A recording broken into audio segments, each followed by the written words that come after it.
Yeah, so let me go ahead and get started. I'm just gonna talk about the fights that's coming on today. But this whole situation with the main event, I think a lot of people starting to question the main event.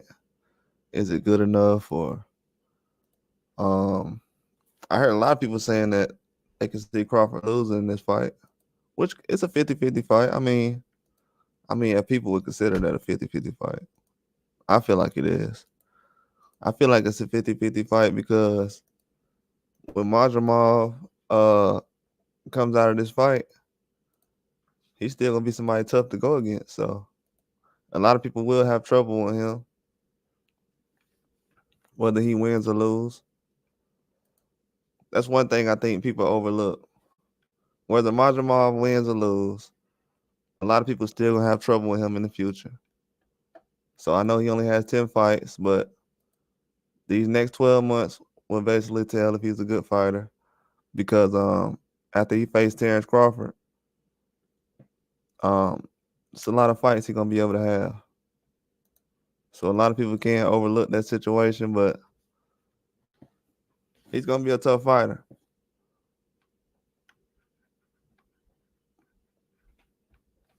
That's one thing I want people to get to actually realize, like, he's a good fighter.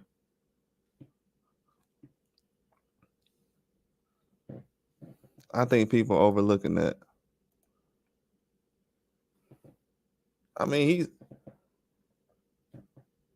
I don't know if he's better or worse than a Tim Tszyu, but he's about as close as he can get right now at 54 for a lot of people. I know Tim Tszyu was supposed to fight Terence Crawford, but that would have been a good fight in my opinion, but it just didn't happen. But people will see tonight, Majramov, he entertaining, so it's gonna be a good fight. It's crazy people sitting up here saying that. I don't know if I want to give credit for this fight or that fight. Man, come on, man. Stop it. I seen people just give, like, y'all, a lot of people that sit up here and say Roller Romero a terrible fighter.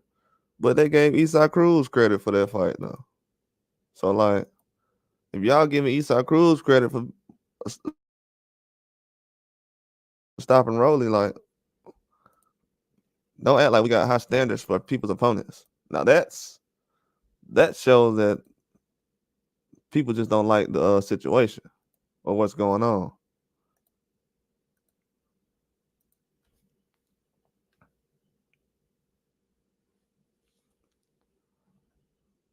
Yeah,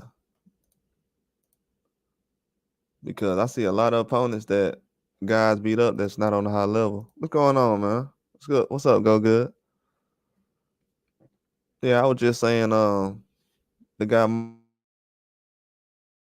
Majramal Terence Crawford going against, whether he wins or loses tonight, he's still gonna be a tough fighter, um, in the boxing world, especially at 154. So it's gonna be a lot of people that's gonna realize that Terence Crawford is gonna fight an animal tonight. They'll realize that. They won't realize it tonight, but later on next year they'll be like, "Oh man, Majramal fought this guy." I'm pretty sure he's gonna be active after this fight. 10 fights. I think he's around 29 years old. Yeah, he's gonna be some good competition. But I'm not gonna lie though. I've been watching Terence Crawford a long time. He's locked in. Um, he's going for the knockout for a lot of reasons I can give, but one specific reason. This week is his mom's birthday, so I think he's going for a knockout on his mom's birthday week. For his mom's birthday, I think he's going for a knockout. Might sound crazy, but he going for a knockout.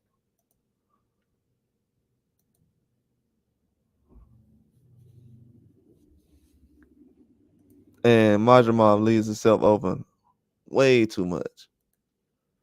But he's a very strong fighter, though. That's why he does it. His chin hasn't been tested as much yet. I've seen people catch him a couple times, but he has a strong chin, so he has a chin. But I've seen people catch him a couple times. But he's a very strong fighter, though. But the fights like this with Crawford and Majramov, it's gonna tell a lot. You know, people don't realize it, but Tim Tszyu was supposed to be in this fight, so with him not being the guy that see Crawford trying to fight everybody. See, this weekend, if he would have been fighting Tim Tszyu, nobody would have questioned it at all. They would have said, "Oh yeah, he's fighting Tim Tszyu." So, but you know, Tim Tszyu had to cut, then he ended up losing. So Majramov is the next best thing right now. We've had Charlo that Crawford's tried to fight. That didn't happen. A couple of other names that I can't remember right now. What's up, Tyrese? What's going on? Dang, bro, didn't you have a wrench, bro?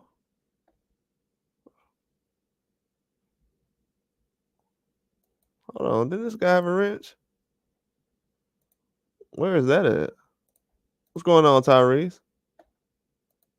I thought Tyrese had a wrench, man.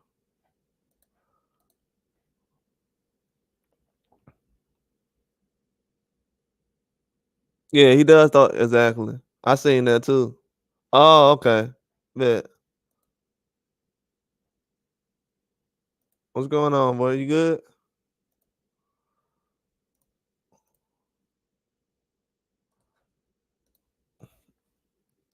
Exactly. I seen that a couple of days ago. I said, yeah.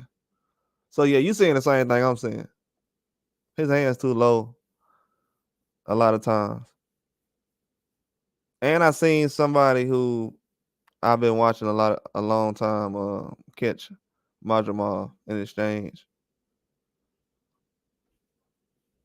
He can get caught in the exchange, so his counter, he doesn't counter at all, really.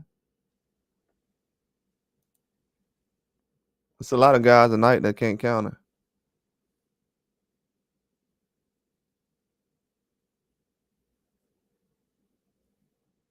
Yeah, it's gonna be a fire card, man. Yeah, I think Crawford going for the KO. It's his mom's birthday week.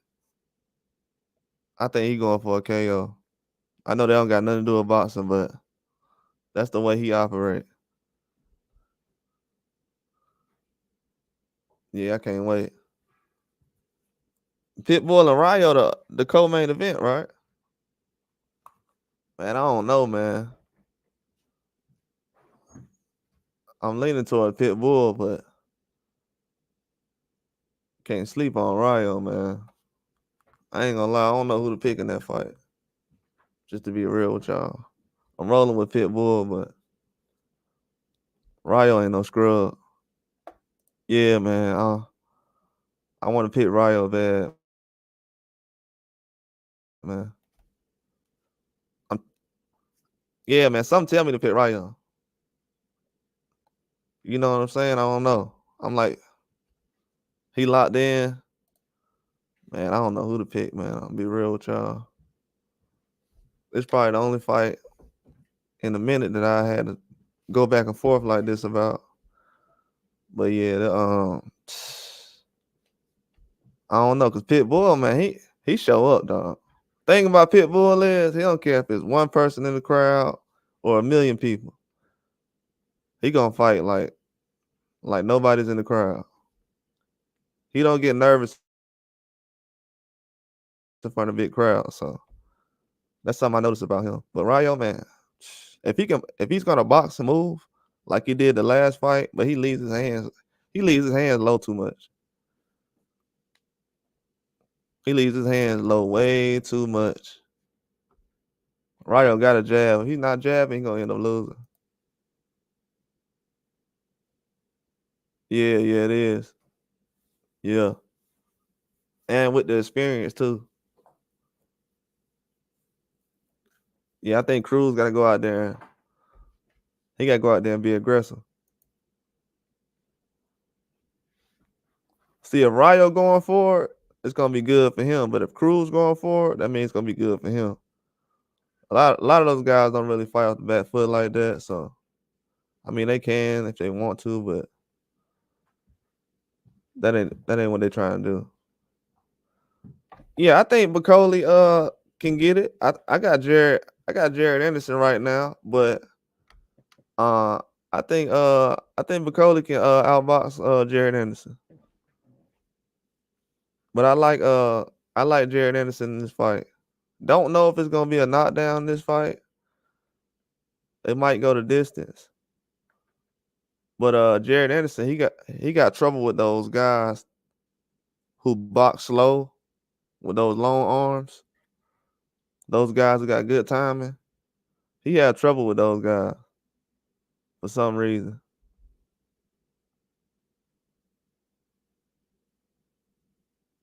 Jared Anderson, he'd rather be in a fast-paced fight. If he got to sit in there and he got a guy grabbing and clinching and changing his rhythm and stuff, he gonna have trouble in the fight. Now, if Bacoli just standing there and going back and forth with him, I think it'll be advantage Jared Anderson. That's kind of fight he want to be in. But if Bacoli kind of roughing him up, clinching, boxing him, punching him in the exchange, punch him in the clinch, yeah, he gonna be able to ruffle Jared Anderson feathers, man. He not really looking for that kind of fight. He can fight like that, but I can see Jared Anderson doing something. Yeah, it is 50-50, but yeah, I'm going with Jared Anderson in that fight. I just think that Charles Martin fight probably did a lot for him. And I'm gonna be real with you. He showed me more in that last fight. That last fight was very boring, but he was smart. He didn't let the crowd, all the booing, get him off his game plan. For him to be that young and try not to force the KO, that mean more than just what these other guys are doing.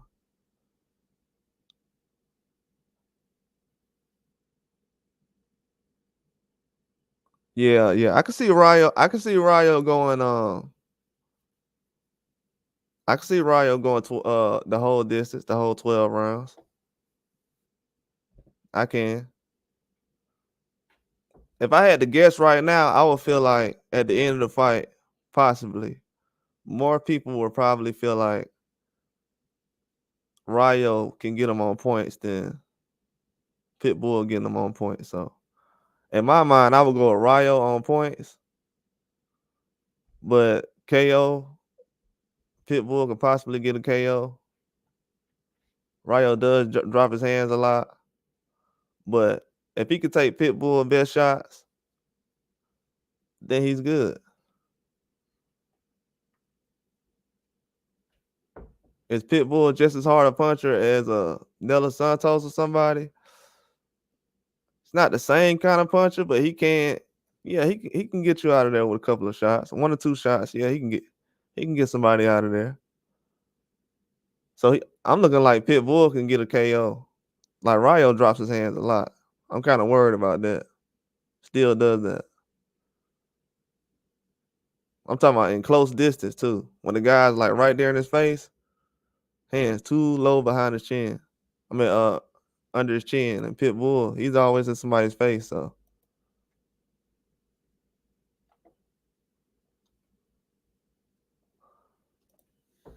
yeah, I got Jared by on decision. Yeah. Yeah. If you go back to my video after I get off of here, if you go back to my prediction video, I said that Pitbull was possibly gonna either lose to Giovanni Cabrera or it was gonna be go the distance. I knew it was gonna go the distance, but I was like possibly lose or he was gonna go 10 rounds or something like that. But yeah, I had called that fight. That was like one of the first videos I did on this channel.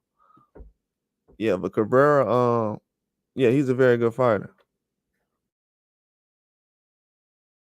I know he didn't do as well against Zepeda, but the way he fights and like I said, Rayo can outbox him and try to move around, do the same kind of things Cabrera did, which he can. He has that kind of style. I think his coach, was it I think it might have been Jose Benavidez, or it might have been Robert Garcia who said something about the way Cabrera was boxing Pitbull. They might have brought it up recently. They said it in an interview like a day or two ago. So yeah, they feel the same way. They feel like if Rayo can do that, and they said, I think one of them specifically said that Rayo has more power than Cabrera, and he does the same things. So they feel like they can push the envelope and use that power to kind of outdo what Pitbull trying to do. Yeah, I'm not gonna lie. Rayo is Rayo been training the hardest out of all the boxers I've been watching for the past 6-7 months since Christmas. He been training the hardest out of all the boxers. Like when Oscar Duarte started training in like February or March, I think Rayo was already training. So when I'm saying it's hard to bet against him right now, it's like I'm thinking about everything he been doing. Like he been locked in for real since the Cobra fight. He's been locked in. Like the loss, I think the loss, and then people feel like he got robbed in the other Cobra fight. So those two losses, I think those kind of made him lock in all the way. I think that, and then the stuff Pitbull was doing, not shaking his hand. So I think he's been locked in. He's been disrespected a couple times by a couple of fighters and situations, judges. So yeah, he's locked in. It's kind of hard to bet against him right now. I'm telling you. If it's, but Pitbull can go out there and knock him out. But if it's any kind of upset or underdog that can win, definitely Rayo. Not lying. But Pitbull can go out there if he lock in like he did against Tank and stuff like that, and don't really try to go for the KO. If he just try to go out there and box, yeah, he'll be all right. But if he fight like he did against Cabrera, he gonna end up losing. But Rayo, he don't clinch and everything like Cabrera does.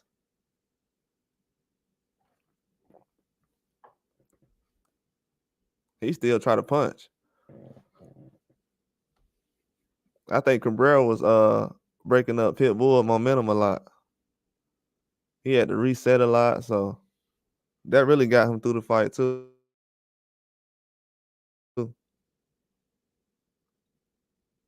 But yeah, he been sparring Oscar Duarte since like February, March. He even said in the interview that he been training because he was supposed to fight De Los Santos on the Tank Davis card. And then they came to him and said, "Do you want to fight Pitbull for the belt?" He said, "Absolutely." So instead of fighting De Los Santos for the rematch, he went and came to the Pitbull fight, which was smart. I mean, it wasn't like he was running from De Los Santos. I'm pretty sure if he wins this fight and he doesn't fight somebody like a Tank Davis or something next, he'll end up fighting De Los Santos or something.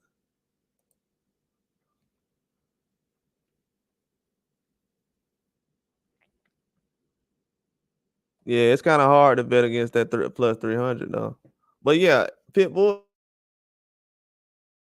should win though. I feel like I don't know. I feel like Pitbull fights good when he's in LA. Me personally, I'm just being real. Yeah, I feel like he gonna lock in.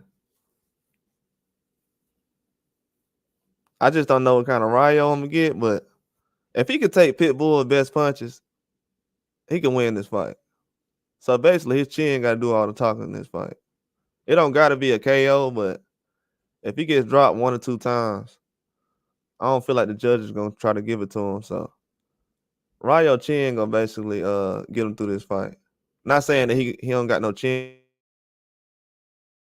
or nothing. I'm just saying if Pitbull can get him down a couple times, I think that'll put him in favor with the refs and the fans. But if Rayo can go out there and outbox him for 10, 12 rounds, nobody's really expecting that. So I feel like he can get Pitbull on the cards.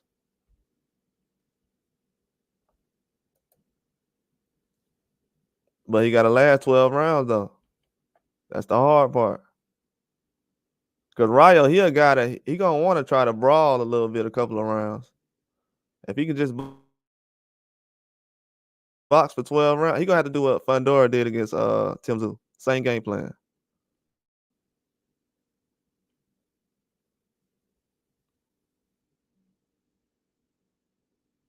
Yeah, he does got a nice pivot game. Yeah, to be honest with you, Ryo could easily be undefeated right now. You know, he cracked De Los Santos, almost got him out of there. Then just got hurt real bad trying to basically get him out of there. De Los Santos went to emergency mode. But he almost got De Los Santos out of there. So we can't forget that. I think that's one thing that slept on. Yeah, he almost got De Los Santos out of there. So if he can do that to De Los Santos, he got Crawford out of there. So basically, Ryo could easily have knocked out all his opponents.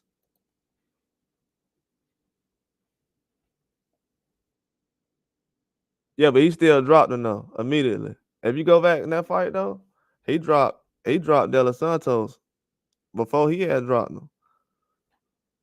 It's almost like what happened to Andrew Ruiz and Anthony Joshua. When Anthony Joshua went out there and dropped Andrew Ruiz, and Andrew Ruiz was sitting on his butt, he was blinking like, whoa.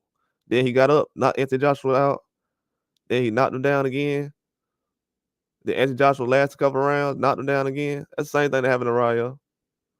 That's why Ryo felt like, man, if I get that rematch, all I gotta do is knock down De Los Santos like I did in the second, third round.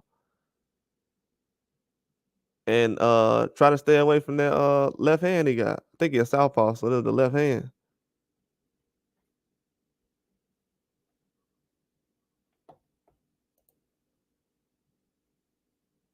Yeah, Ryo got cracked, bro. He got cracked. But I think when I look back, like me looking at it now, I don't know if he knew De Los Santos was like that. Because if you look at the other fights, De Los Santos really ain't catch nobody like that. The way he caught Ryo was just, and this was after he got hurt, so it was like, I don't know, man. That's what Ruiz did to AJ. Oh, it was a right hook.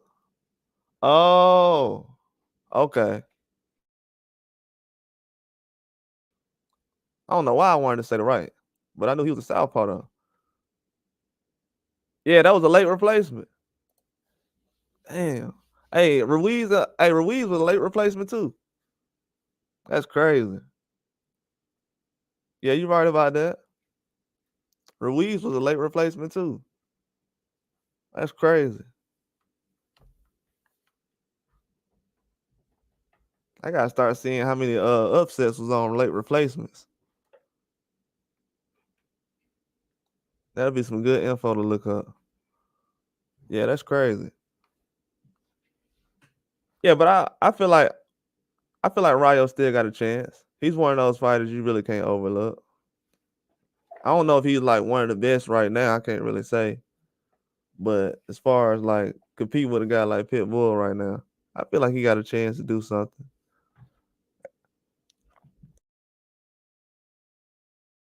Cause I feel like a lot of people sleeping on him. You know, I ain't gonna say what everybody else want to say. That ain't gonna happen. I know that's. But if Ryo go out here and win tonight, people will be like, "Hey," you know how that goes. But I feel like this is gonna be one of the closest fights, though. That Jared Anderson fight, I feel like that's gonna be a close fight. That Dave Morrell fight, I think so. Got potential. Oh yeah, he a loud dog. Definitely. That'll be crazy, wouldn't it? Dang. Could you imagine after the fight tonight if that happened? That'll be crazy. That'll change everything. Yeah, that'll be wild. Yeah, I got Morrell by stoppage too. Yeah, I said 12 rounds, but I was like, nah, I got knockout. I don't know what round. I wanted to start at 6. So from 6 to 12. So yeah, I agree with 6. Yeah, I got Morrell in here. This guy, he don't really got a jab like that. I mean, he does, but he's gonna try to exchange with Morrell early on, and it's not gonna go well. Yeah, 6 to 8. Yeah, that's a good number.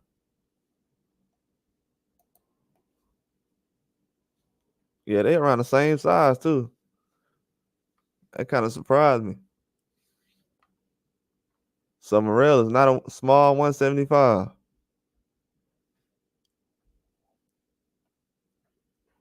That's for sure. He gonna be bigger tomorrow when he rehydrates. So today.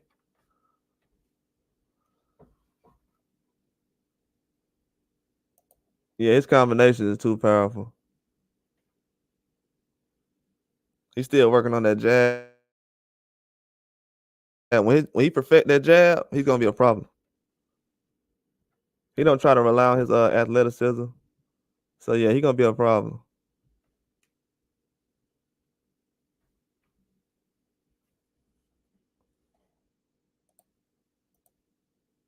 Yeah, he has two at 175. I don't know.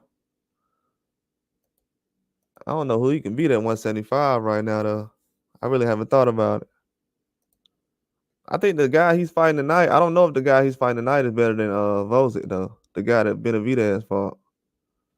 I definitely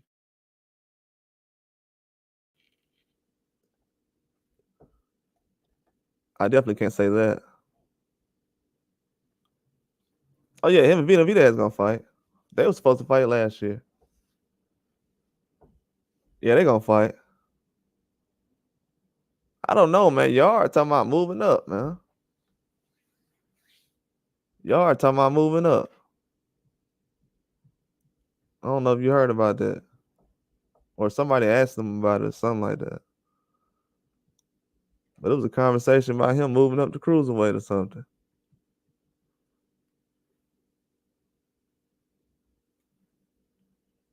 So I don't know if he's gonna be around long at light heavyweight.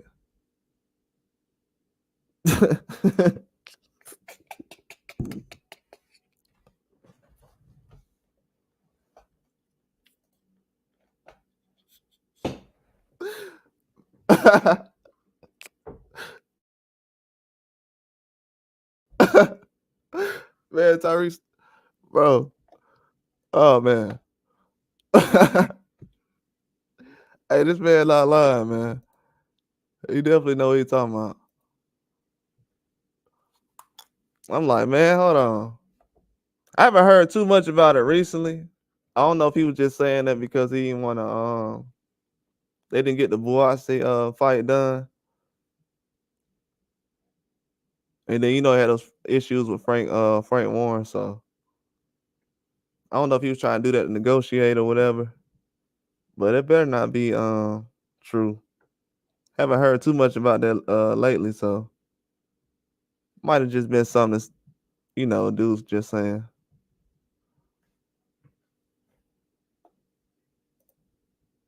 As far as I know, I don't know. Like I had to it sounds like he like 1 foot in, 1 foot out right now, on his way out. I don't know if he got one fight left or it sounds like he on his way out though. I don't know if he liked the cut he got from the Boise fight or negotiation just didn't go through, so he didn't like what he was getting, so he got up out the way. But I think he's either a free agent or about to become a free agent. We in the middle of the year still.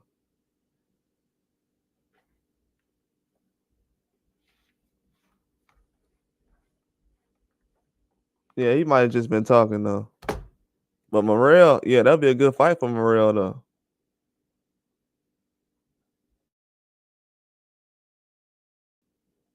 That'll be a good fight for Morrell. Maybe he's trying to make his way towards Eddie Hearn or something. Because Frank Warren, he changed his stable up, but that'll be a good fight for Morrell. Fight somebody like Yard. Boise.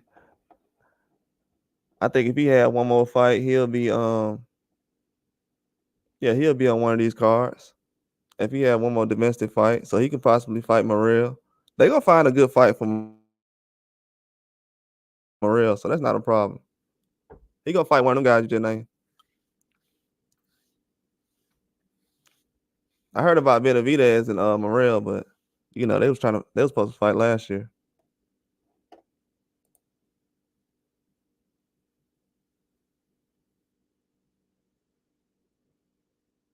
Yeah, they want Bivol to fight Jai Patai at cruiserweight. They want Bivol or Benavidez to fight him.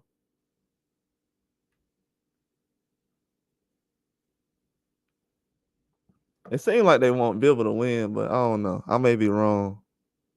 It might be a setup. But they was telling Bivol, yeah, we want you to fight Jai Patai at cruiserweight. Bivol like, oh, okay. Yeah, I'll do that.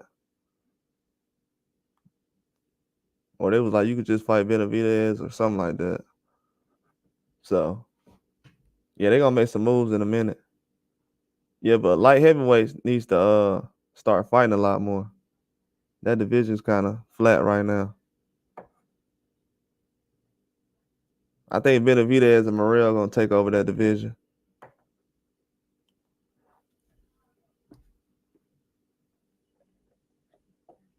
Yeah, but I don't know how long Yard gonna end up staying there if he gonna think about moving up. I'm like, hold on, man. Can't do that right now.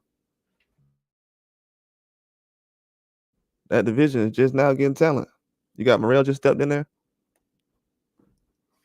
Now the guy tonight, he can crack. He got enough crack to catch Morrell in the ring. Is this the strongest guy that Morrell's fought as far as power? See, I'm gonna ask the real questions. Is this the strongest guy Morrell's been in the ring with? I don't know. That Becco guy, he's not a very technically skilled boxer, but he's very strong though. The Ed Becco guy, he's pretty strong.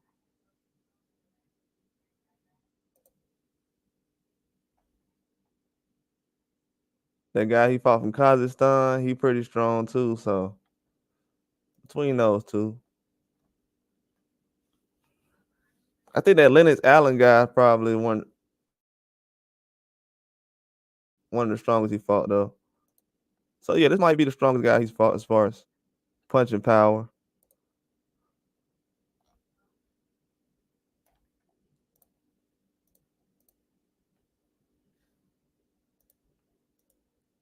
I don't know about as far as skill, We're gonna see. I wonder if he's gonna give Morrell trouble though. The guy, he doesn't jab enough for me. He'll jab for like the first 2 rounds. Then after that, he goes to basically throwing hooks, exchanging, throwing no jabs.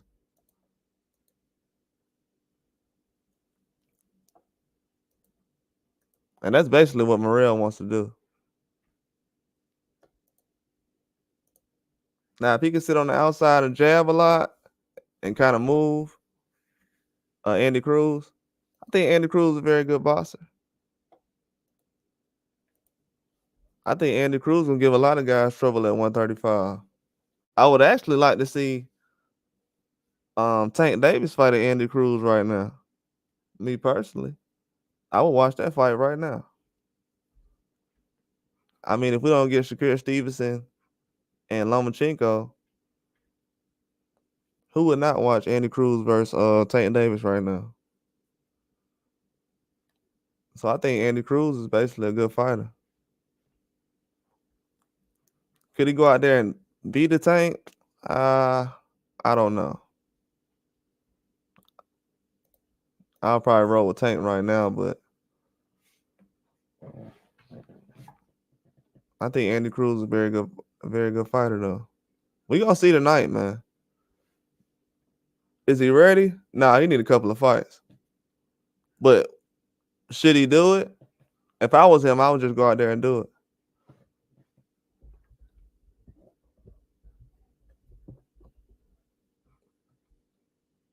Because I don't know anybody that's more technically sound than Andy Cruz that Tank's winning that he went against. I need to. Yeah, yeah. The Tevin Farr Amir tire fight, yeah.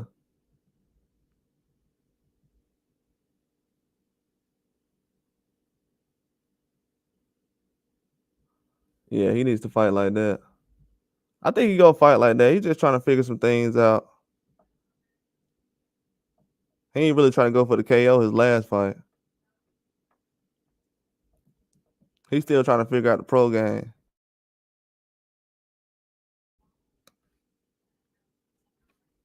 You know, he's more so used to fighting like in the amateurs. I think they just getting him acclimated to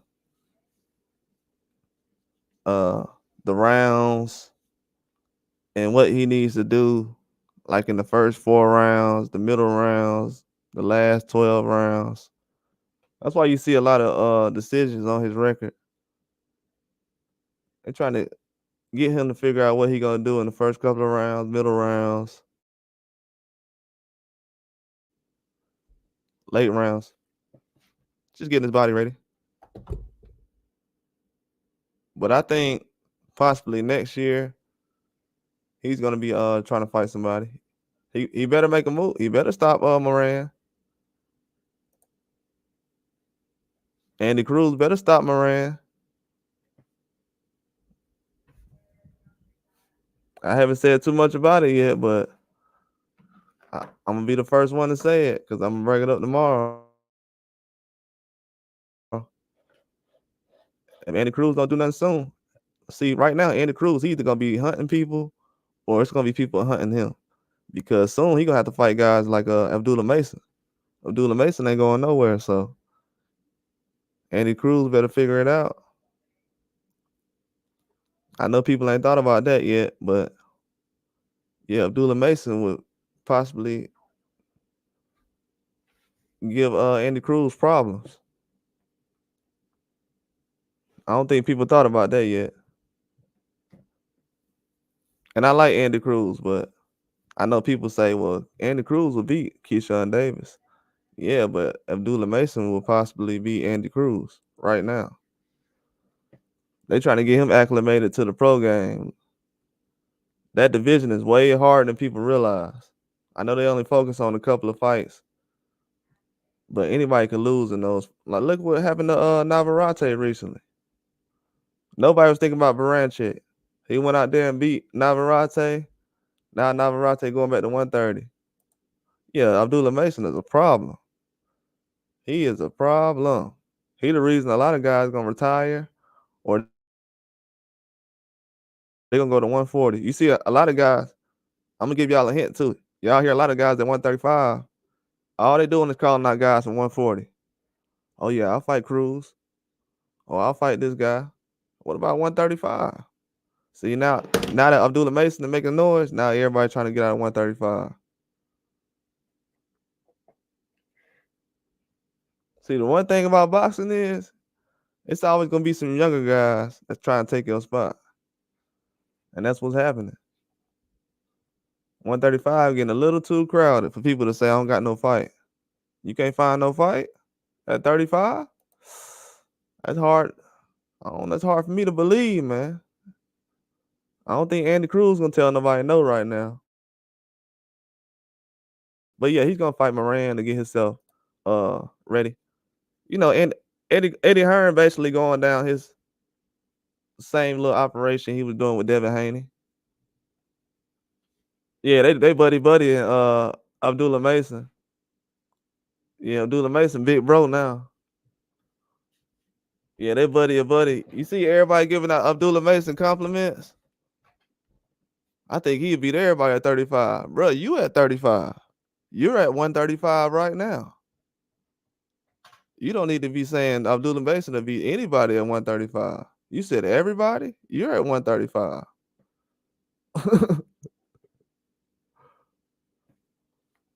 That's crazy to me. That's why I like Terence Crawford be on his Omar from the Wire stuff.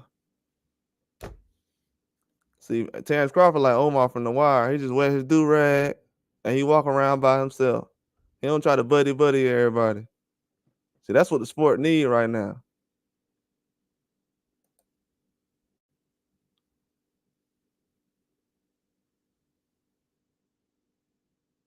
Oh yeah. I don't know if they knew how good he was though. I'll give him props for that though. I don't know if they knew how good he was. Cause they ain't know till after they sparred him. I think they was already cool with him before sparring though. I will give him credit for that though. That's why I don't go in on him. I think they knew him before they sparred him and everything else. But after they sparred him though, hey, you heard what they said recently though. That Coach Kenny was talking about some, Abdullah Mason, the second best at 135. Second best? He better than Lomachenko?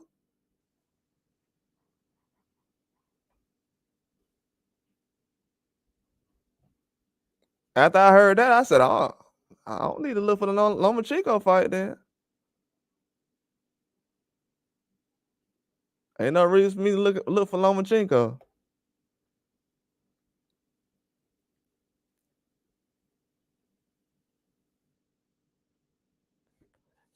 Yeah, I don't think he started co-main event putting Andy Cruz on co-main events yet. I think he was on the Devin Haney and Regis Prograis card. He been putting them on big cards though. But yeah, he gonna start to build them up. I want to say early next year. I think right now he's just putting them on big cards. But he's doing a good job so far though. I know what you're talking about though. In New York, Eddie Hearn don't know how to. I ain't gonna say he don't know how to market. I don't want to go too hard. Eddie Hearn kind of nervous about New York. He don't like really promoting in New York like that. I mean, he does, but this all allegedly too. But he doesn't really do good like that in New York. Like the last time with Ryan Garcia and Devin Haney, he let Oscar do all that stuff. He did it with Oscar, but he let Oscar run everything because he like Oscar been doing this. So I'm gonna learn about New York from Oscar. So that's why Oscar was always doing the weigh-ins and standing in the middle because Eddie Hearn was just like, I'm gonna learn what Oscar could show me. And that's what was going on. So he's still trying to learn New York, but because he did the I think he had Josh Taylor out in New York. And who else was out there? You know, he did the Teofimo fight out there. Oh yeah. He might do that. He might do that. He's gonna have a lot of different fights though, because what's the one fight they was talking about? They trying to put that Zepeda and Shakur Stevenson fight on. They gotta put that Bitterbeer card. They gotta fill that card up with Bitterbeer and Bivol.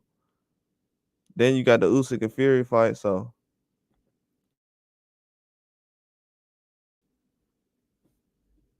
I think a lot of those fights gonna be in Saudi. So I think Eddie Hearn gonna try to put a couple of guys on the fight cards like Hitchens. Yeah. And Kambosos was in New York too, right? That Kambosos fight was too.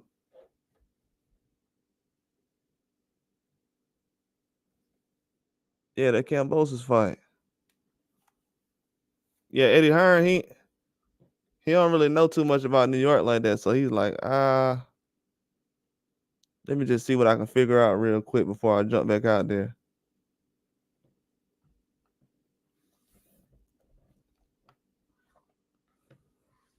I kind of noticed that lately too, which is smart. I don't know what made him feel like that because Teofimo that fight was out there in New York. Then you had the Anthony Joshua and Andy Ruiz fight. But yeah, with Andrew Ruiz, speaking of Andrew Ruiz, I think Andrew Ruiz gonna come out in this fight, man. He gonna start letting his hands go in the middle rounds. I think he gonna try to pace himself early in the fight. I think Big Baby Miller gonna try to come out fast, letting his hands fly. He's not gonna take his time too much. He gonna cause a lot of problems.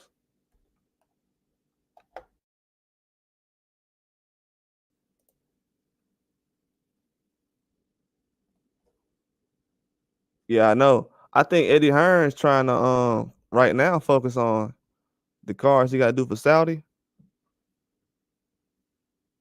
because he's going through too many. You know, he got a lot of stables he's going through.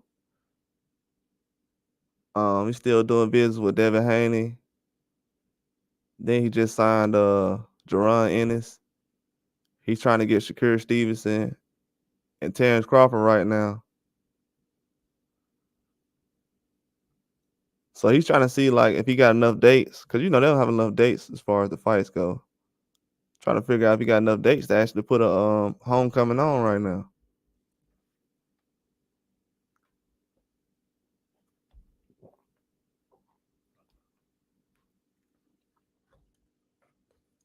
Me personally, I think Hitchens need about 1 or 2 more fights to kind of get the fans a little more excited before they do a homecoming. Not to say he don't got fans, but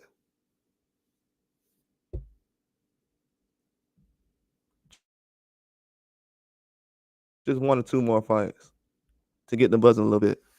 Cause you see how Boots, you know, his last couple of fights, he got the fans buzzing and everything kind of worked out for him. Yeah, I think I'm going for a decision in the Ruiz fight too.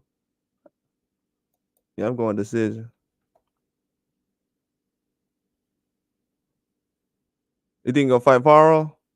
Possibly, man. He could fight Paro. I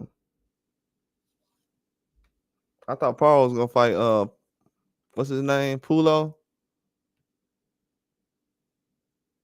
He could possibly fight him.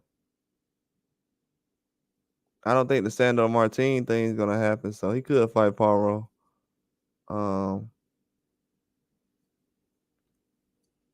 Yeah, he's definitely coming back. I honestly don't know what he's gonna do though. I don't want to throw anything out there. But yeah, that can be an option. He was trying to fight Matias. So him fighting Paro, it makes sense.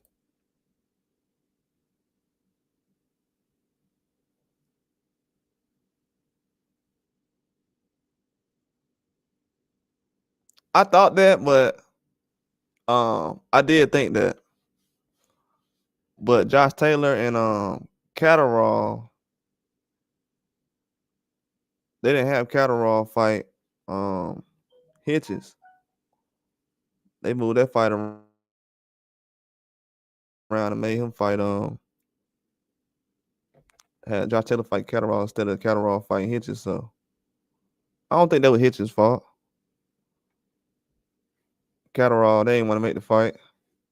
They wanted the money fight with Josh Taylor.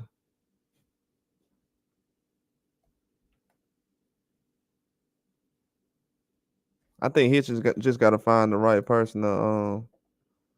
Yeah, I think as far as I know, that fight's happening so far. Who's the guy that Paro's supposed to fight?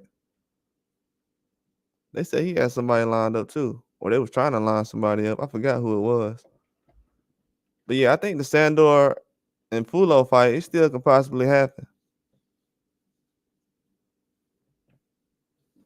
They trying to figure some things out right now, though.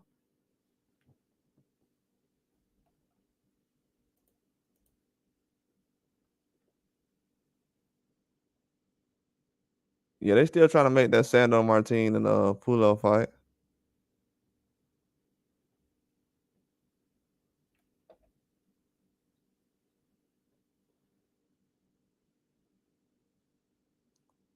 Oh, they just made him a champion in recess. They ain't strip him all the way. He's just a champion in recess. But yeah, they tried to strip him. But then they realized if they strip him, the whole division just gonna go down because Matias just lost. Gary Antoine Russell just lost.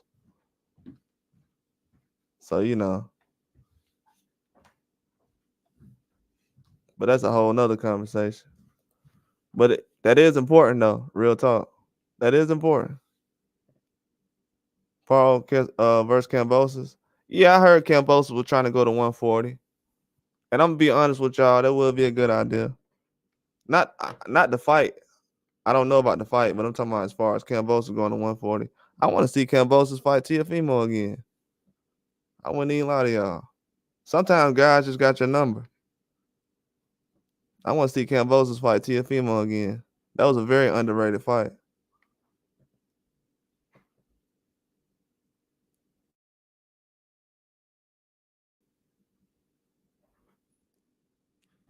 I would definitely like to see that fight.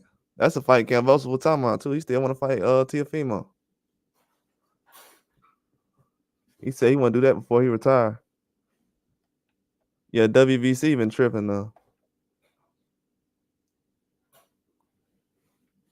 They tripping. I got to do another story about y'all remember Ishmael Barroso, the guy who knocked down Rolly Romero, the old guy. He's still the mandatory for that Eastside Cruz belt, the belt that Eastside Cruz got. So he got to fight another guy in order to get a mandatory to fight Eastside Cruz for that belt. I forgot who the guy name is, but yeah, Barroso he got to fight another guy. I had forgot about that too. I got to write that down.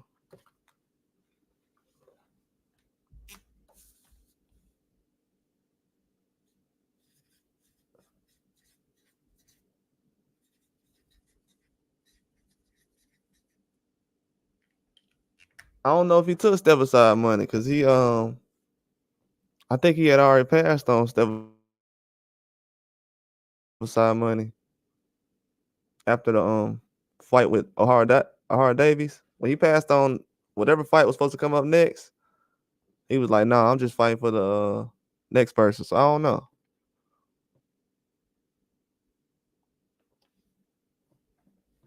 I didn't hear any news about him stepping aside, especially if he had.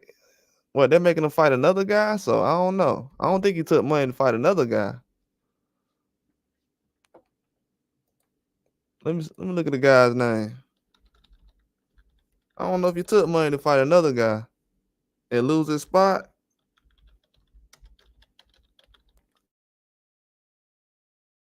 Cause he said he wanted to keep his spot. He was like, I earned this spot as far as the belt. Then he feel like he got robbed still.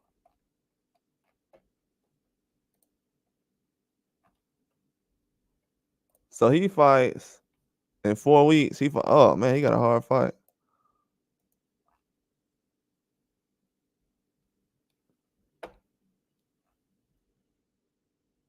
Yeah, he got a tough fight. He might get that guy up out of there though. Not gonna lie. It's gonna be a tough fight though. He's fighting in Japan. He fighting in Japan and on September 9th.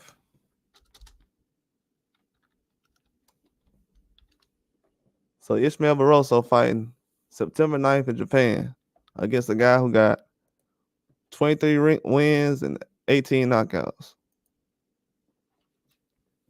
And whoever win this fight, I guess they're gonna be the mandatory for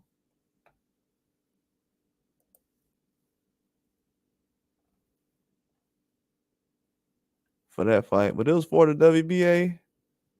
Yeah, this for the WBA's intern World Super Light. So he still got the WBA intern, right?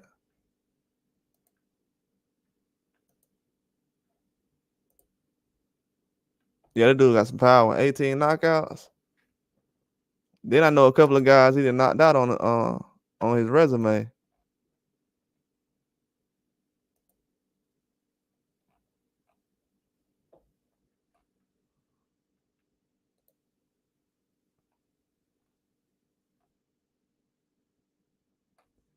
Yeah, he done knocked out some guys on his resume. Japanese guy got some power.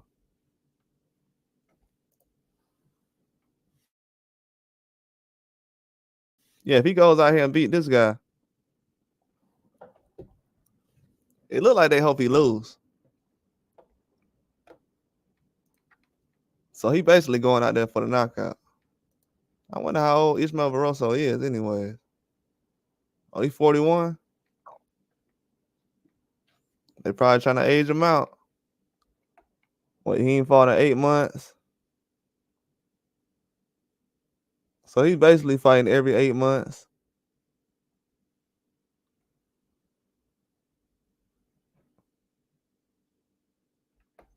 Yeah, he's fighting every 9 months.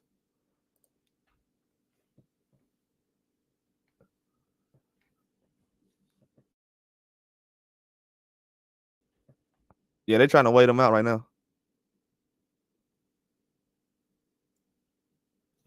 Whatever happened with, so technically Rayo took his spot as far as the fight.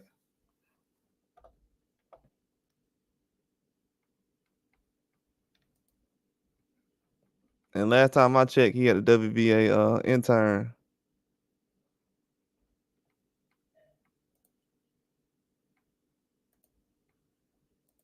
And Pitbull, he got the what, WBA, right? Yeah. That's crazy. Yeah, he need another title shot, man. That guy 41 years old. He just knocked out O'Hara Davies. Oh, we talking about all the fights and stuff. We talking about the old man Ismael Barroso. But we talking about most of the fights that's coming on tonight. Just talking about different things.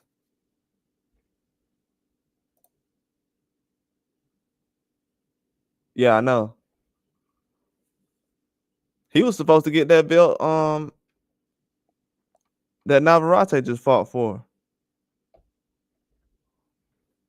They kind of messed him up waiting on Tank Davis fight. Because Tank Davis was trying to choose between Frank Martin and Pitbull. And he wanted to fight Zepeda, but that didn't happen. So Pitbull, he lost out on that Varanchik fight. And he ended up fighting I think he wanted to fight Navarrete. So I don't know if he wanted to fight. I know he wanted to fight for the belt, so he didn't care who he was fighting. But then they said, yeah, we got Navarrete. So he was like, yeah, I'll fight Navarrete. Then they said we got Varanchik. But then Tank was like, but he was like, I could possibly fight Tank still. So didn't take the belt. He ended up going to 140. But yeah, we're gonna find out tonight, man. If Rayo ends up getting an upset tonight, it's gonna be crazy.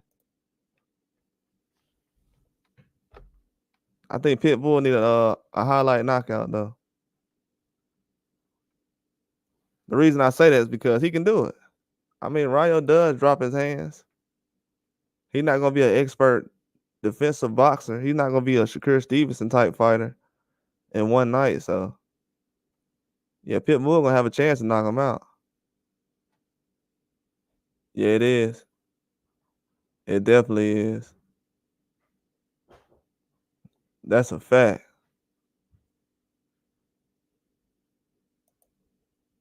Matter of fact, I'm glad you said that. So let me go down these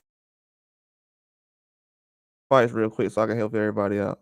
So, like I said earlier, Terence Crawford. I know a lot of people think about Terence Crawford decision, knockout. As far as I know, every Terence Crawford is fighting on his mom's birthday week. Might not mean nothing as far as boxing to y'all, but the way he operates, he's going for the KO tonight.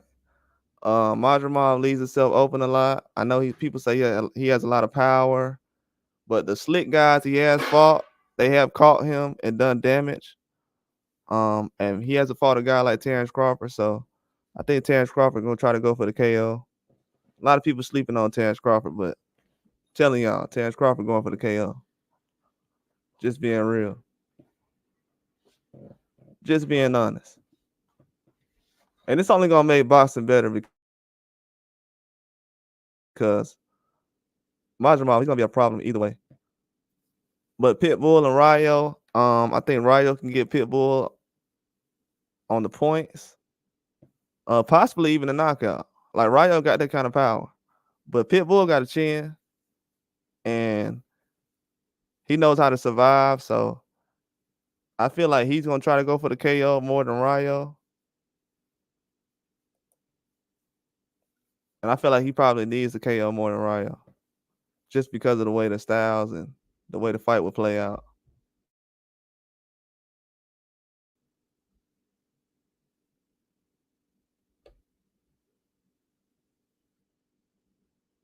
Yeah, he does. Swings wide too. Majramal throws that hook a little too wide, and he's in rhythm too. He kind of bounces on his toes. So I feel like Terence Crawford been around a lot of guys who play. If you're from America, you know a lot of guys be playing basketball like that where they be on their toes. So Terence Crawford, an athlete, like it's gonna all they gonna he gonna start to dissect and calculate everything going on, and he's gonna figure out when Majramal moves and when he throws punches and what foot he throws the punch off of, how many times he bounced back before, like how many times he bounced back and forth before he throws a punch.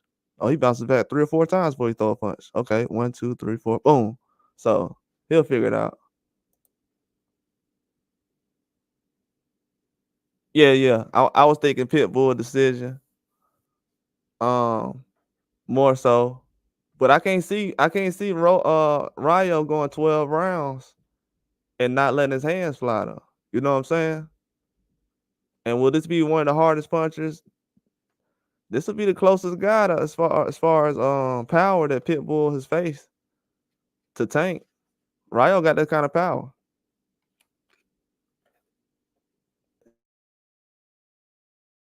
He got that kind of power. He definitely has that kind of power.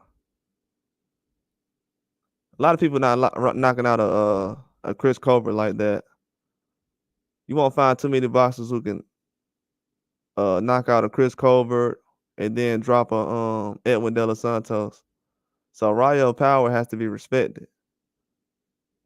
If you put Ryo Power, got to be respected for real, because he's the only guy who's basically got Colbert out of there like that. And you probably might not see another boxer drop De Los Santos like that the way Ryo did, unless you throw a Tank in there or somebody. So his power got to be respected on all ends. But I think Pitbull, he stick to the game plan. He more disciplined as far as that. So I would give him the edge in the fight. But it's gonna be one of the closest fights. Jaron Anderson, I feel like he gonna have a little bit of issues, but I feel like he can win the fight. Those tall guys who have length, who don't really try to move fast or fight fast, who kind of fight off timing, he has problem with those kind of guys. He still don't have the all the way experience he'll have if he was like 32. He doesn't have like the Joseph Parker type of experience, so but he's still patient though. So I think his patience is gonna get him through the fight. He's not gonna try to go for a knockout. If he can't get the knockout, he's not gonna try to go for the knockout.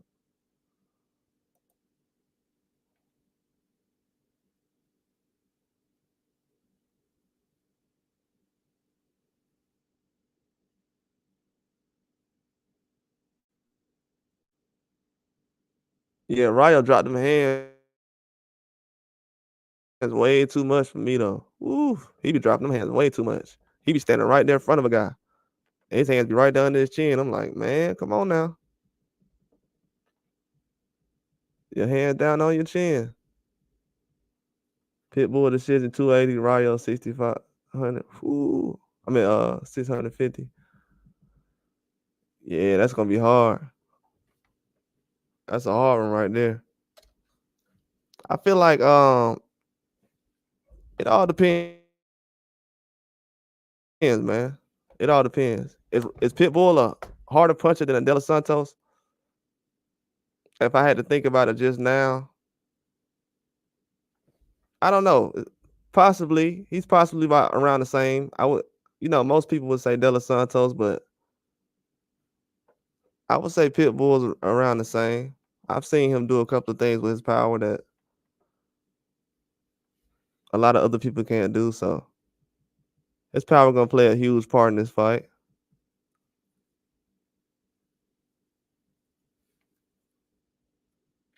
His power's gonna play a huge part in this fight. And he's at 140. Gotta see how comfortable he is at his weight.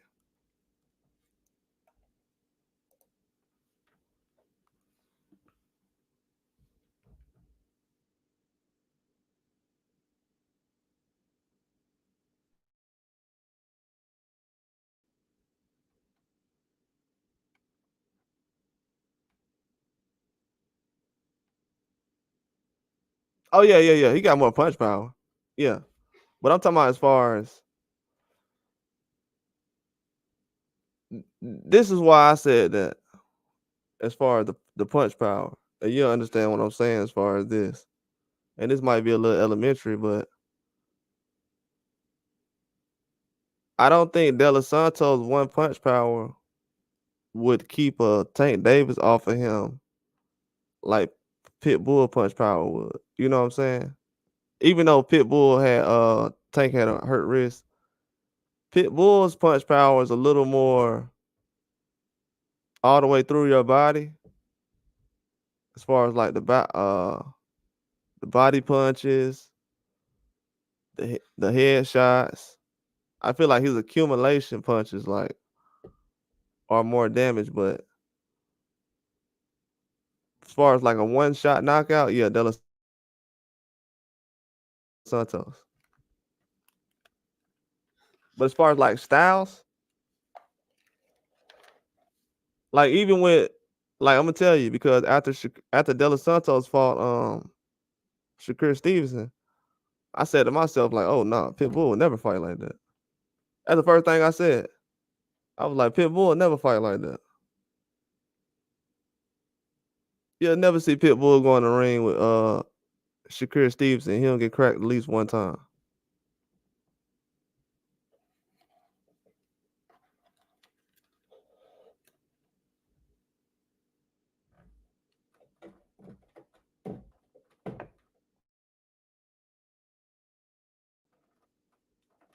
So I feel like his accumulation of punches and all that stuff is just it's on that level.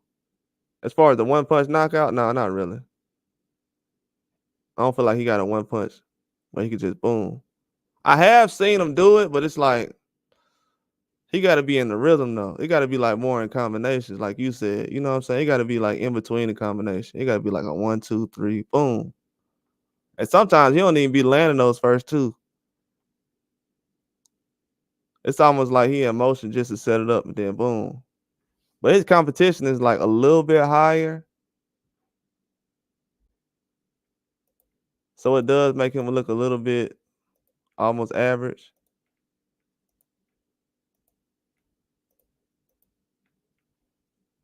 Yeah, facts. You know, we talking about the same thing. Yeah, we talking about the same thing. Actually, I'm learning listening to what you're saying too. I'm learning what you're saying too. I'm trying to figure out if Pitbull gonna be able to get him like that.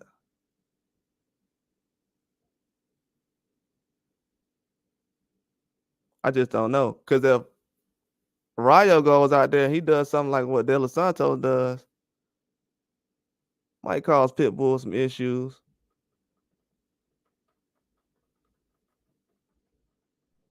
That's gonna be a good fight, man. That's gonna be a hard fight for me to pick. I'm not gonna lie. Being honest. I just seen how locked in Rayo been this year. And like you said earlier, I think that was you earlier, Tyrese. But it was a late replacement fight. You know how them late replacement fights is.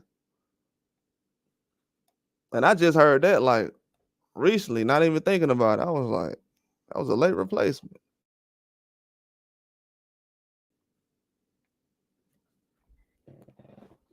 Yeah, it is. It's very difficult. Every other fight I'm good on, but that one right there, I'm like, nah, man.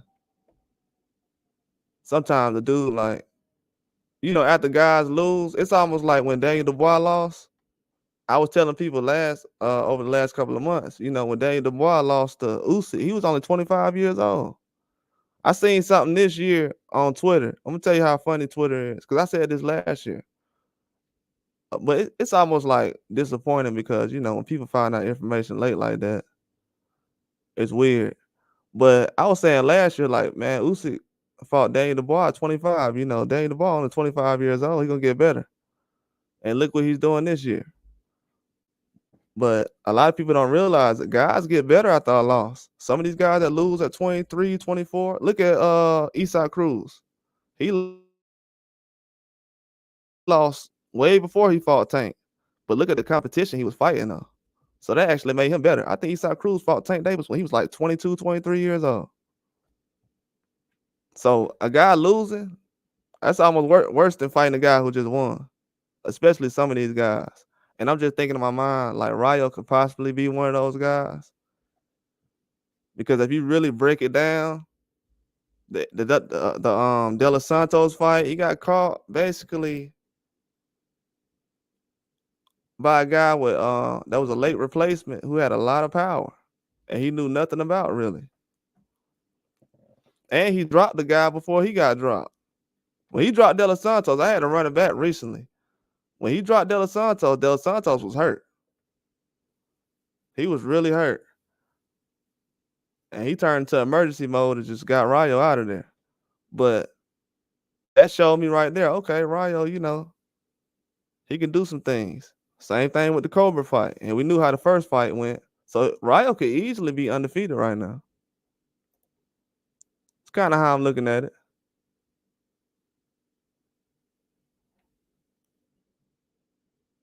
Yeah, I think Dubois was just young. Cause he fought that Joe Joyce guy. He fought Joe Joyce at like 22, 23 years old. And that's when I said right then, I was like, bro, they put that Daniel Dubois guy in there with Joe Joyce, dude like 23 years old, bro. But what's crazy is Pitbull did the same thing, jumped in there with Tank at like 22, 23.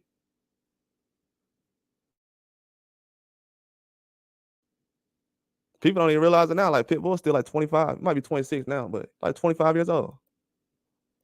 So he still got a long way to go. And it's been forever since he fought Tank. And he only 25 right now. So yeah, a lot of these guys ain't even hit their prime yet. And he's one of them. I think I don't know if Andy Cruz is in his prime. He's around that age. So I can say he probably in his prime, but those Cuban guys. Look at Lara. He just stopped one of the best what middleweights? I think he had middleweight now. One of the best middleweights in the world. Super middleweights. What, light middleweight? What, junior middleweight? What, Zarify? He just stopped him in like 3 or 4 rounds. And that guy's not a bum.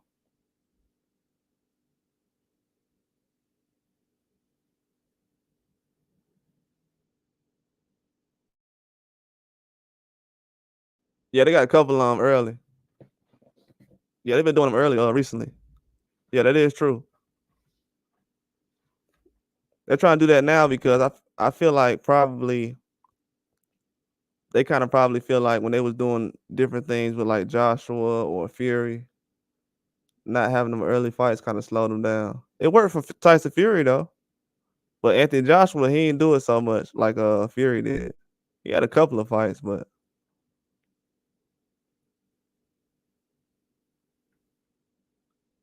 yeah, I know. I agree. I agree.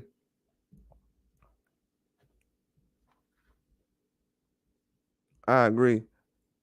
His jab can get a little bit better too. I think right now Keyshawn Davis got a better jab than him. Do Keyshawn Davis throw better punches or nah, I don't know yet as far as overall combinations. But he's not in his prime yet, so that's kind of hard to compare. But I think, yeah, he possibly gonna be in his prime around 30. That's why Eddie Hearn moving him the way he is right now.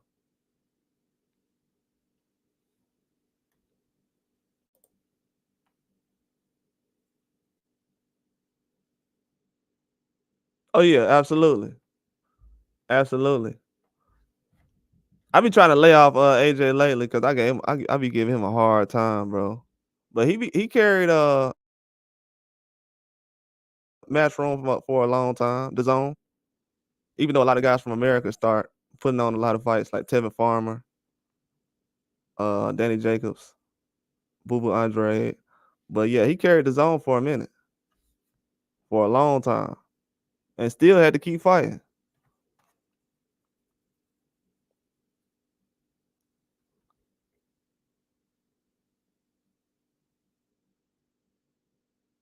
Oh, they let you put knockout.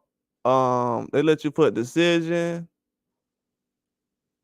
They let you put what round. They let you put one the first 3 rounds. Then you can do the round 3 through 6. You can put round 1 or 2. You can do all that. They let you do everything. Yeah, you can bet on Bovada. If you download this app called Jiggle, I think it's called Jiggle. It's like a crypto app. You put some money on there. You can put like $10, $15 on there. It's called Jiggle. Download it. Put it on your phone. Put the money on there. I be using what that crypto called, light whatever, because it don't move that much when you buy it. Whatever the light one called, I use that crypto. Then I scan the I go to Bovada. Then I scan the little QR code and I'll send the bet to it. Then at the bottom it says funds sent. You hit that button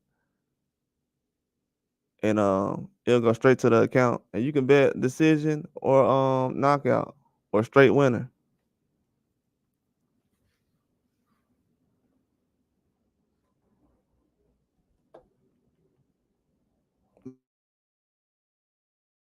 My advice to anybody would be if you're doing parlays, man, make that Rayo and Pitbull bet a separate bet, man.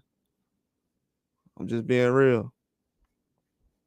If you want to be a smart bettor, learn from my mistakes. Don't put no knockout. Don't put no guy in there who got 75, 60% knockout rate and you saying guaranteed knockout. I don't want nobody to lose no money. Anything can happen. We seen what happened with Tim Tszyu and Fedora fight. It can be one cut. I ain't saying don't bet knockout. I'm just saying don't put it in a parlay.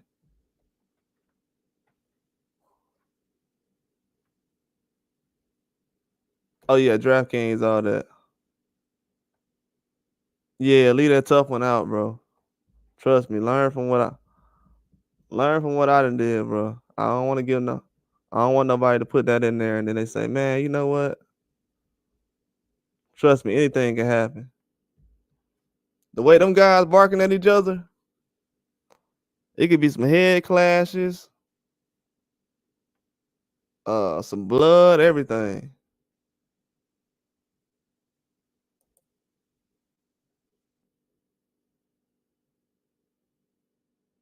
Yeah, you just click on the number. Yeah, I think it's called Jiggle. Juggle. I think it's called Jiggle. You can download the app to your phone. I think it has green letters.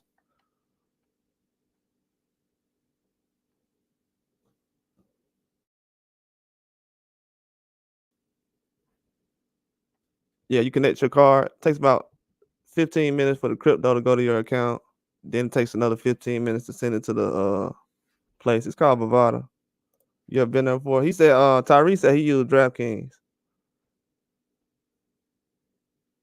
It depends on what state you in. If you're in one of those states where it's like hard to bet on, I just use Bovada.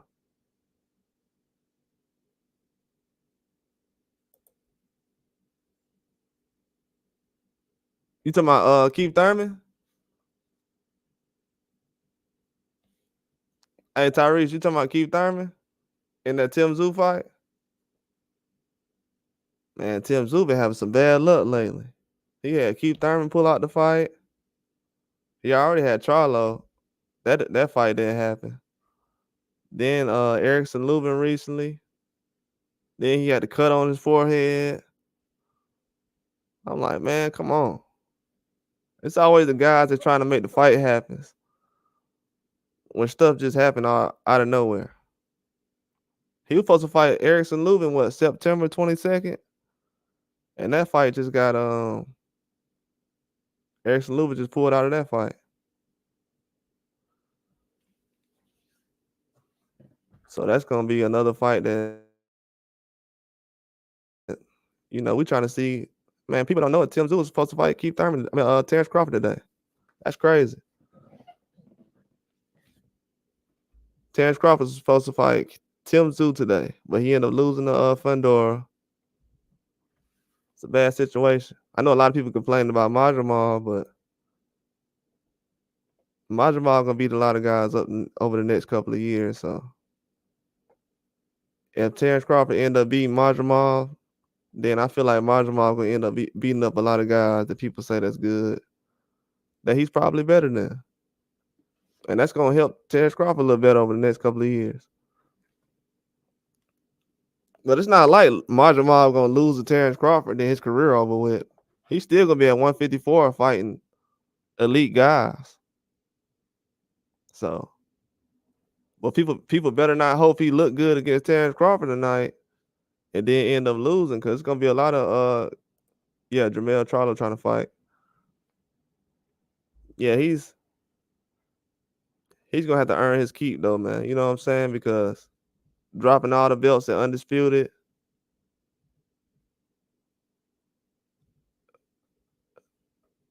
You see how crowded 154 is now. So Charlo, he did a lot of that stuff. Oh, you said your state be tripping? All right, use Bovado. Let me go ahead and send it to you real quick.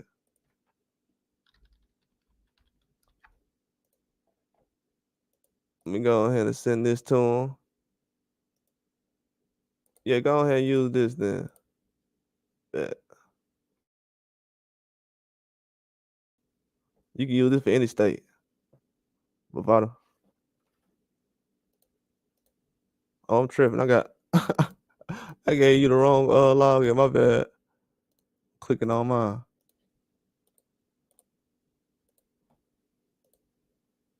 Yeah, they let you bet on there.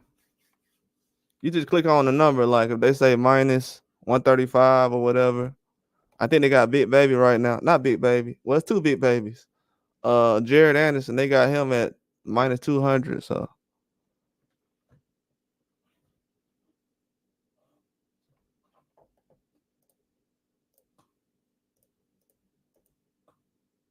I can see Jared Anderson going the distance though. I think y'all said that most of the picks. Well, Tyrese, all the picks you were saying earlier, those the same picks I got. So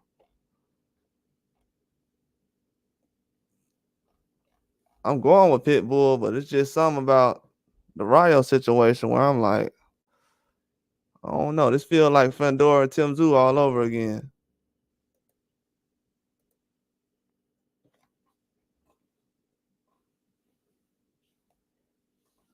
Yeah, that's a good website to bet on though. You can use that Jiggle app, get you a couple of dollars, put it on there, then send it to that Bovado thing. Use the QR code on your phone.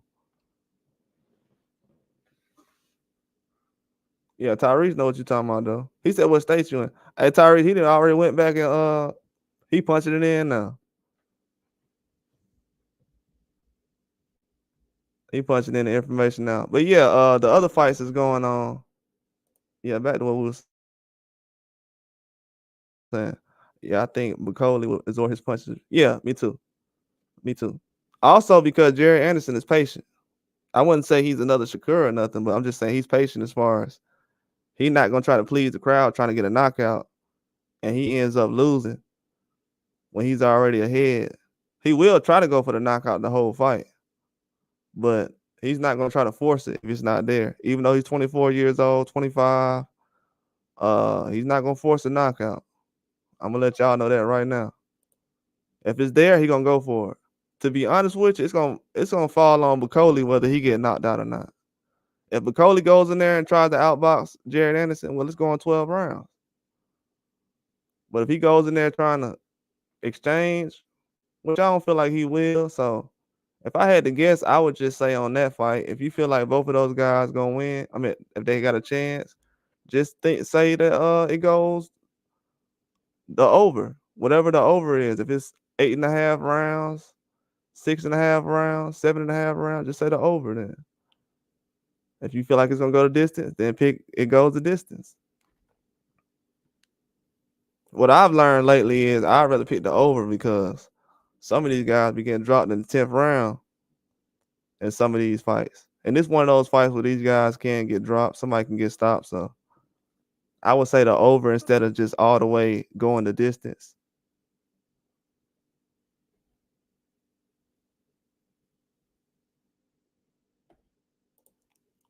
Yeah, he does.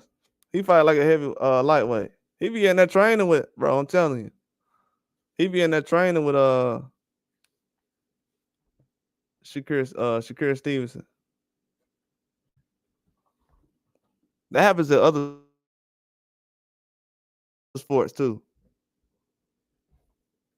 That's why John Jones used to fight like that. He had a lot of guys on his team that was like smaller guys when we was coming up. That's why he fight like a smaller guy. He don't fight like a guy that's a heavyweight or yeah, Jared Anderson, he the same way. Ruiz won off the distance. Yeah, I can see it going the distance. I can see it going the distance. I can see it going the distance. Um, Ruiz could possibly drop him, but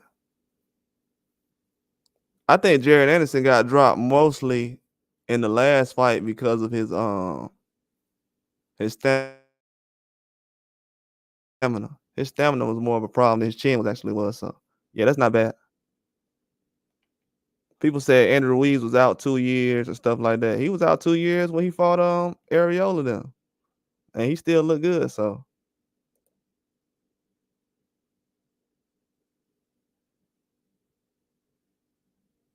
oh yeah, that's good right there. Yeah, that's a good one.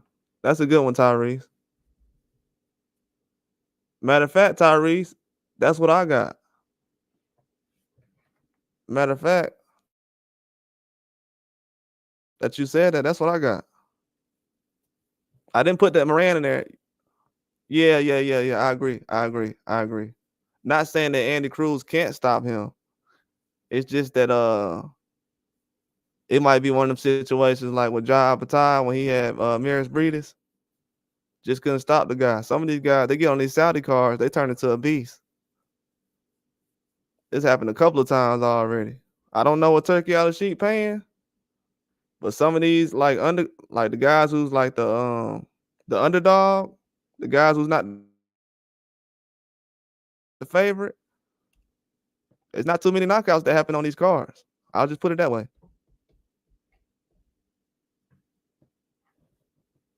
Not too many knockouts. A lot of these guys that never been on big cars like this, they don't get knocked down on these cars. And I'm not being funny, I'm for real. We look up the stats. It's hard to stop a couple of these guys.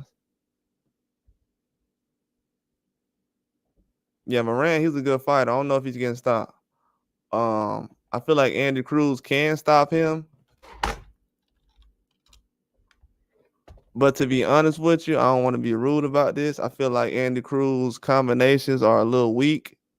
A little weak. Not trying to be funny about that or anything like that. I feel like he was vulnerable. Like he doesn't exchange that well. If you can catch him in between the exchange, you can keep him off of you for a long time. All right, bro. Holla at you, man. Have a good day, bro. Appreciate that for following through, Tyrese. Yeah, I'm gonna be on here for a post fight.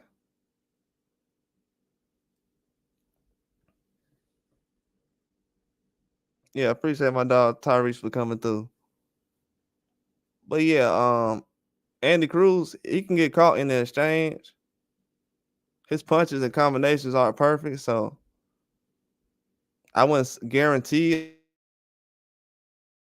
a knockout because the guy who Like Moran, he's hard to knock out, man. It's a couple of guys, bro. Like even I'll give y'all a hint. Like if you go back and look at Zaire Avalov and you look at Antonio Moran, those guys got decent resumes. And Devin Haney, he made quick work of those guys. He got those guys out of there, but everybody can't do it. So I don't know if Andy Cruz has enough pro experience to get him out of there. And it might sound kind of weird, but I don't know if he can save everything. He might use all his energy early in the fight. So I don't know. But I feel like he can dominate in this fight and stop him.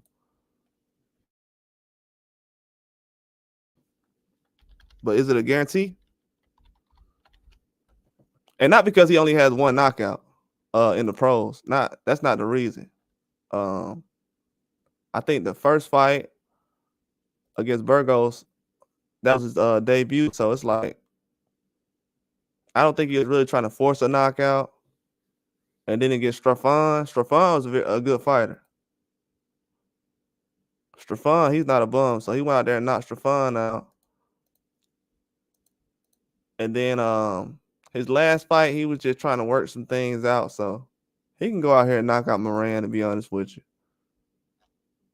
It's going to be very tough, though. Moran, he's fought some tough guys. He's some of these guys' toughest fights. So if Andy Cruz makes quick work of Moran, he needs to go ahead and fight a top 10, top 5 guy immediately. And I think that's why Eddie Hearn's kind of doing this, because he want to see, okay, should I push the envelope on Andy Cruz right now, or should I just keep making fights like Moran right now and putting them on these big undercards? Because 135 is starting to get a little crowded, man. I'm telling you. I was telling Tyrese about Abdullah Mason earlier. Somebody's gonna have to fight Abdullah Mason. Bob Arum's gonna set up Abdullah Mason for a 135 belt, and he's gonna try to set up Keyshawn Davis for a belt. So somebody's gonna have to fight Abdullah Mason if you're gonna stay at 135. But if you notice, a lot of guys talking about 140 now. So he's gonna run them out of the division. I don't know what Andy Cruz is gonna do. He's like 28 right now. So he could be entering his prime soon. Has to figure some things out. Also, what other fights am I missing out on? Talk about Andrew Ruiz. I talked about Bacoli.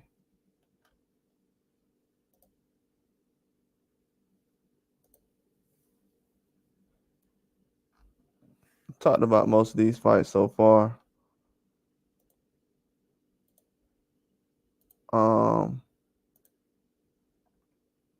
Talked about the Majramov. Oh, the Morrell fight. Yeah, I talked about that fight. Yeah, Morrell, he's gonna be able to get that guy out of there. He just has to be able to be patient.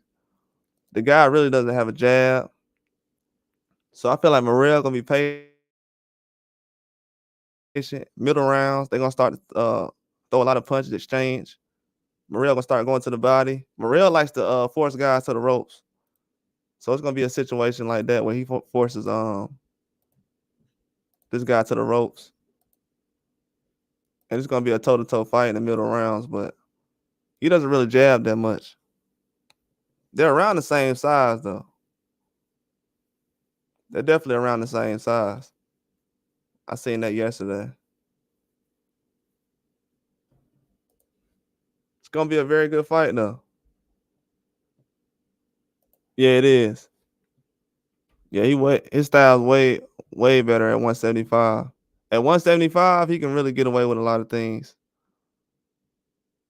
As far as his speed, he's a lot faster than these guys. Better combinations. So yeah, he's gonna get away with a lot of stuff at 175 guys can't really deal with. It's gonna be a good fight. Morrell gonna prove a lot in this fight, though. But the crazy thing is, if he goes out there and goes 12, fans gonna put pressure on him. But I don't think he's gonna go 12. The guy he's fighting is too aggressive. He's not gonna sit around and go 12 rounds. Even though he's the type of fighter that will, but with David Morrell, he's going for the knockout.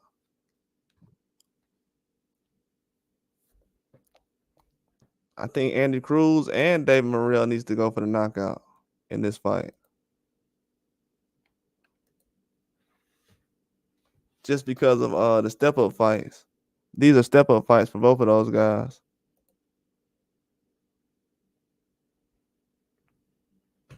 I want to say, let me go get the right time for you.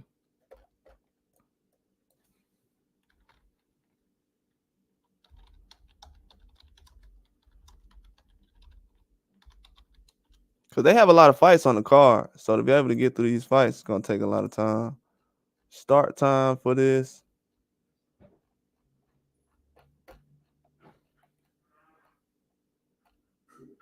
Right now, where is it starting at?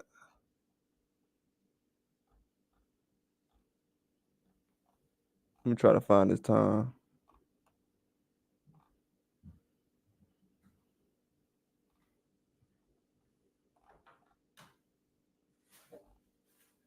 They didn't even put the start time on the article. That's horrible. Let me figure out what time. It starts at 3:30. I'm at 4:30 p.m. 4:30 p.m. So it starts in basically 3 hours. The fight starts at 4:30 p.m. So I'm definitely gonna be back on here to watch the fight.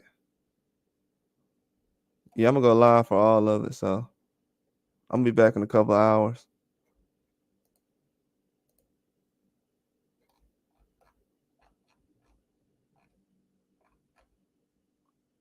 They starting early with a lot of fights they're not really naming.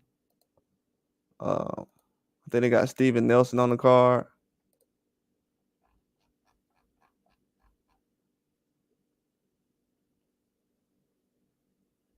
Yeah, they got Michael Bullock, Steven Nelson versus Marcos Rodriguez. Then they're gonna have Andy Cruz versus Antonio Moran, Jared Anderson versus Martin Bacoli. They're gonna have Dave Morrell versus Closet, Ruiz versus Miller. So it's gonna go in that order. So yeah, it's gonna start in about 2 or 3 hours. What's up, being WO? What's up, man?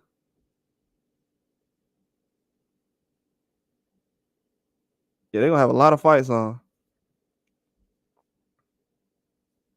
Yeah, this fight is stacked, bro. Hey, I'm gonna be on here as soon as it start. In like 2 hours, as soon as it start, I'm going live. I'm going live as soon as it start. It starts in let me put the time in there for y'all.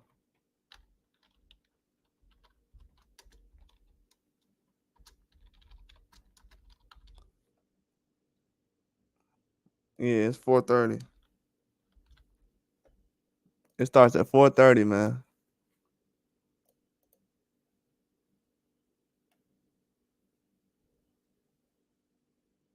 Bro, any loss or win changes things. Any loss or win. If we had some losses, like some upsets today, it's gonna be crazy. Yeah, I agree with that. Do you think that's too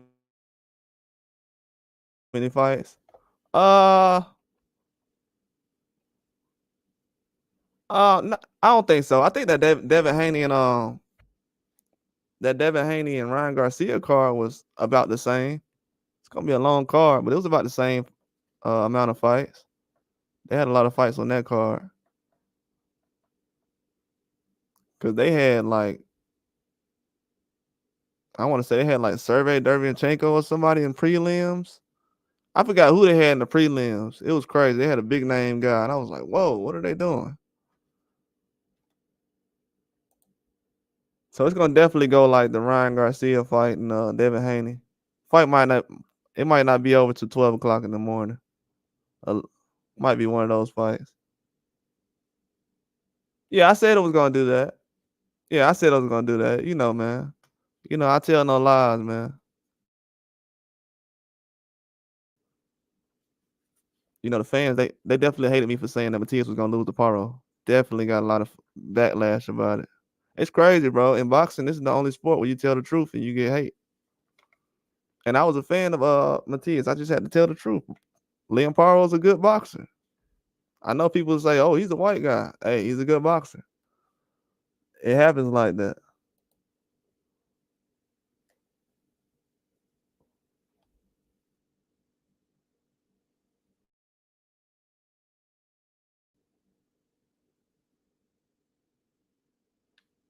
Yeah, yeah, yeah. It was crazy. Yeah, it was crazy. The card was better than what people thought it was gonna be, though.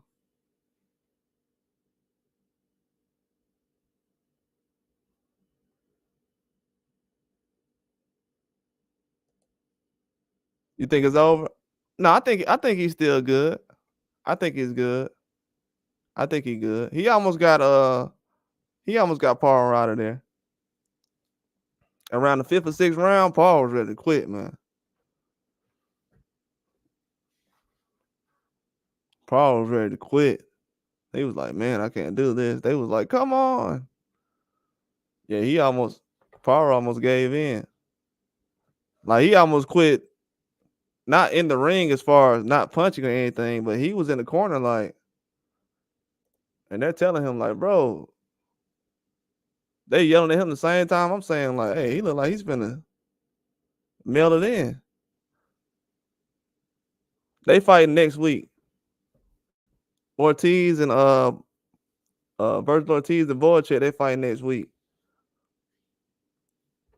I think they felt like the Tim Tszyu and Ortiz fight was, well, they tried to say Tim Tszyu's not ready, his cut won't heal in time. But he was gonna fight September 22nd. So I mean it is like almost 8 weeks away, 7 weeks. So yeah, that makes sense. But so they wanted to split that up, Virgil Ortiz and Boychett, see if he fights possibly, I guess, Terence Crawford or somebody in the future. 154 is like in a tournament right now. So all this stuff right now is basically like a 154 tournament. All the guys who want to fight at 154 right now, they want a big fight. They basically getting involved with this turkey on the sheet situation. Everybody except like Xander Zayas, but he's still young, so but everybody else they're trying to get, it's like a tournament going on right now.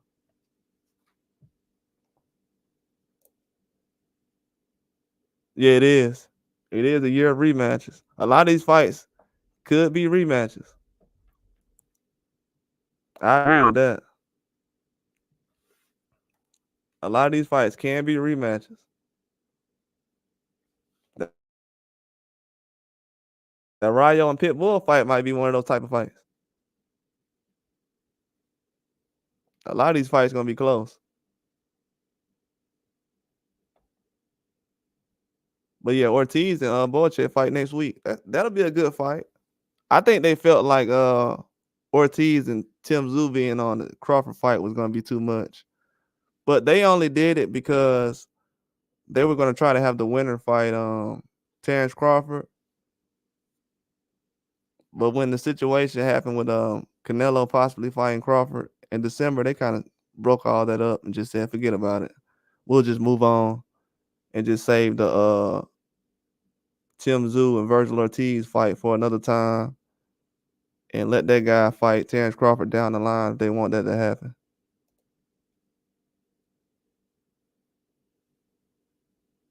Oh no, Ennis ain't gonna fight Crawford. Nah, he's not gonna fight Crawford. I had a vision today about all that. I think more so what's gonna happen. I'm gonna tell you what's gonna happen. Ennis gonna do whatever he needs to do at 147 over the next 6 to 8 months, probably 12 months. But by the time he gets done with whatever he's doing at 147, they're gonna have Ennis. They're gonna have him circle back around and fight guys like Madrimov, Tim Tszyu. All these guys are like 54 or whatever. Watch what I tell you. Because people comparing Jerron Ennis to Terence Crawford, if they're going to continue to do it, they gotta have to basically say Majramov, what Ennis can do against Majramov.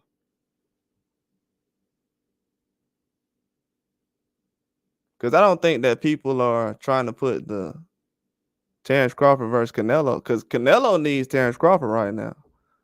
Like Terence Crawford has no problem fighting Jerron Ennis tomorrow, yesterday, or whatever.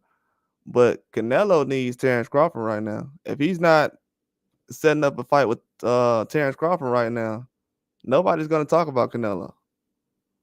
And that's a fact. So Canelo needs Terence Crawford to be freed up. He don't need Terence Crawford fighting Jerron Ennis right now. That's why I'm not really thinking about it, because y'all know the Canelo run things. So Canelo ain't gonna let somebody get to Terence Crawford. And he's like, oh, I was gonna fight Crawford. What y'all doing? Zane versus Parker too? Yeah, I agree. I think that fight possibly will happen if they do the rematch. It was another fight I said with Parker that could happen. Andrew Ruiz might fight Parker. I'm tripping. Watch out for Andrew Ruiz. He possibly could fight Parker. What's up, DVC? Yeah, these fights come on in like 2 hours, 2.5 hours. I'm gonna be back on too, but I was just chopping up with y'all real quick. Yeah, I'm an Earl Spence fan, man. I've been an Earl Spence fan almost 10 years. You know what I'm saying? But these guys, they grew up like how, in the 90s, people couldn't be a fan of Mike Tyson and what's the guy's name? Holyfield. People like to pick sides, the Kobe LeBron thing. Look, when I grew up, I like Kobe and LeBron. I like Michael Jordan and Scottie Pippen. I ain't gotta sit up here and say Scottie Pippen trash or you know what I'm saying? Like, I like Scottie and Michael Jordan. I know how to appreciate all of them. I like Tank and Devin Haney. Matter of fact, bro, I seen Tank and Devin Haney spar when it first happened. And I barely even talked about it like over the years. And when people seen it recently, that's why I was like, bro, y'all been making a big deal about nothing, bro. So yeah, a lot of that energy, bro, comes from like people don't want to admit it, but in America, we got a lot of casuals too. A lot of these guys come from the Mayweather tree. Whoever Mayweather said is good, that's where they come from. Y'all noticed Mayweather wasn't saying how good Terence Crawford was, so everybody wasn't giving Terence Crawford credit. If Mayweather would have came out 10 years ago and said, hey, Terence Crawford, the best fighter I ever seen, he'll be the biggest fighter right now. But he didn't get that Mayweather blessing. So a lot of people, they just co-sign whoever Mayweather co-signed. So when people heard about Earl Spence, I had already knew about Earl Spence. But when they said, oh, Earl Spence beat up Mayweather in sparring, people start going crazy with that story. That's why I do not, to this day, I hate when people talk about sparring, because they build up Spence's career off of sparring. A lot of these guys, they be talking about sparring. If y'all notice, it be the same group of people. Oh, this dude got beat up in sparring. Sparring ain't a big deal like that. Like the whole Devin Haney and Tank tape got put out, and nobody talking about sparring no more. That proves everything I said about sparring was right. Sparring don't matter. Nobody's even talking about it. And that was supposed to be the best sparring video of all time. But yeah, that's where that comes from, though. It comes from the Mayweather tree. People say, oh, Mayweather said that guy good. Okay, so trust me. Most of these guys that people like, it's the same guy who Mayweather like. So it's casual stuff.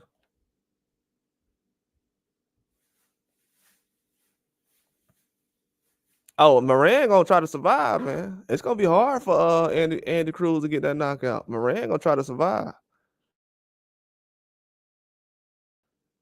Moran, he's not a bum. Devin Haney knocked him out, but he's not a bum, man.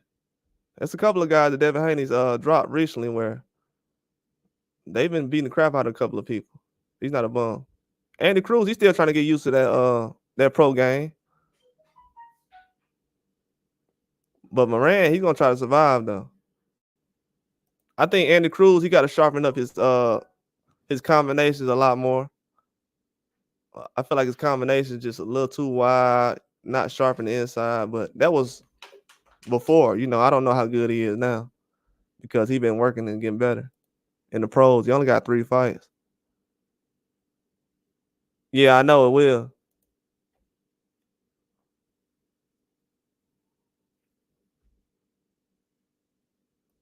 Yeah, but that's just real talk though, as far as the Terence Crawford situation. If Terence Crawford would have had a cosign from Mayweather, if Mayweather would have said, "Man, Terence Crawford, he put me to sleep in sparring," oh, he would have been the most hyped fighter of all time.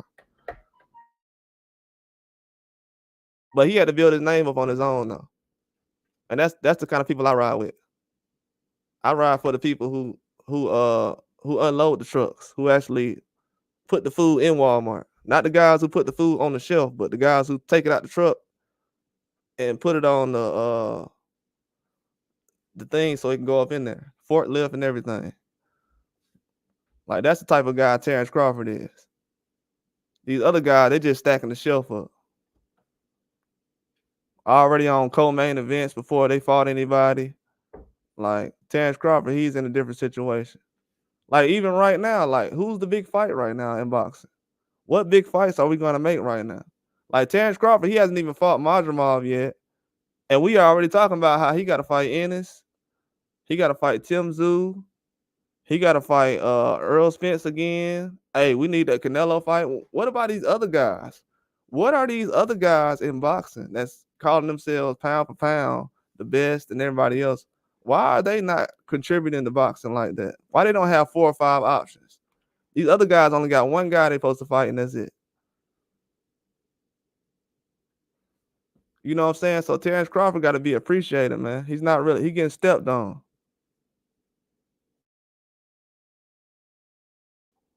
You know what I'm saying? He's really getting stepped on.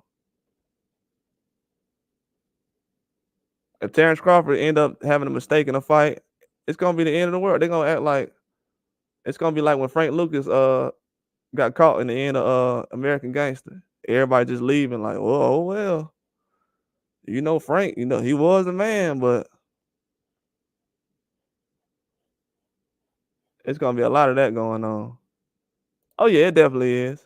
It definitely is. I'm here to expose it though. Because bro, a lot of fans, to be honest with you, a lot of fans are tired of this stuff. A lot of fans are tired of this stuff. They really are. It's sad that one of the first boxers I've seen give Terence Crawford credit was Lomachenko. And then the first thing people say is, well, Lomachenko said Terence Crawford #1. What about you? What about you and everybody else? Why we can't say that? Why anyway gotta say Terence Crawford the best?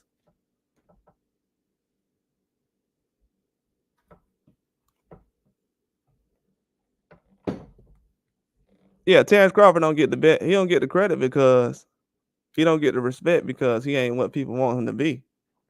They want him to be outspoken. They want everybody to be WWE and come up with all kind of nicknames and say how people ducking them and everything else. Like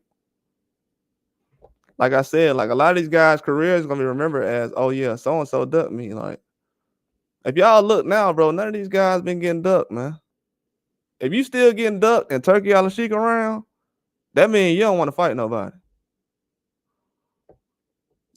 Have y'all noticed that the same guys in boxing? I gotta get off of here soon, but I'm gonna be back on. But have y'all noticed that the same guys who say everybody ducking me, they ain't doing no deals with Turkey Al-Sheikh right now? But all these guys that built their whole YouTube channel off of Terence Crawford blood and sweat, disrespecting him, talking about he don't want to fight nobody.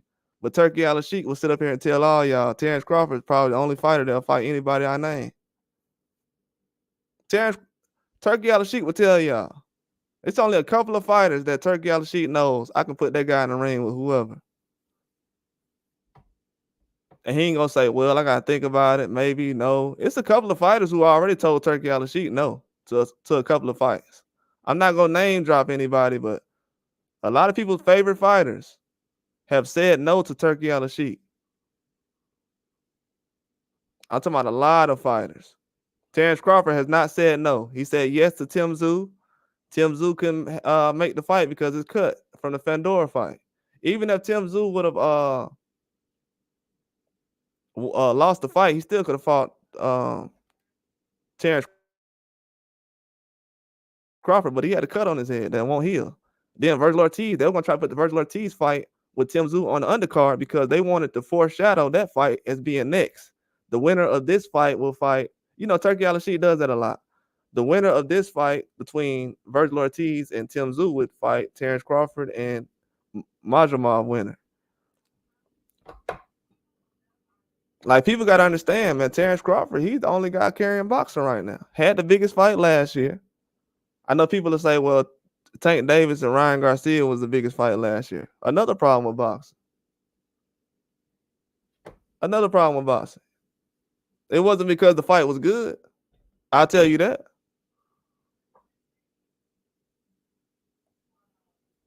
Terence Crawford got the biggest fight last year. This year, he's going to have the biggest fight as far as with Canelo and with Majramov right now. A lot of guys aren't really even fighting Majramov. And I've seen a lot of people say, well, I don't like this fight. I feel like Majramov only got 10 fights. Well, I seen Rolly Romero get beat up, and I didn't want to see people jumping up and down about him getting beat by Isaac Cruz. Like, that was like Cruz wasn't going to beat him up. But people gave Isaac Cruz credit for beating the Rolly Romero. If anybody can give credit for beating Rolly Romero, what's wrong with giving Terence Crawford credit for beating the Majramov? What's wrong? I don't understand that. Unless Majramov is just that guy now to the point where people say he's better than Canelo. No, we're not going to do that. But as far as saying he's on a level of a Rolly Romero, absolutely. What are we talking about? I don't care if he got 2 fights. Yeah, I've seen enough for Majramov to know that he's a decent fighter. Absolutely. But yeah, the standards are different now when it comes to certain people fighting. I don't know. I mean, Terence Crawford said yes to every fighter.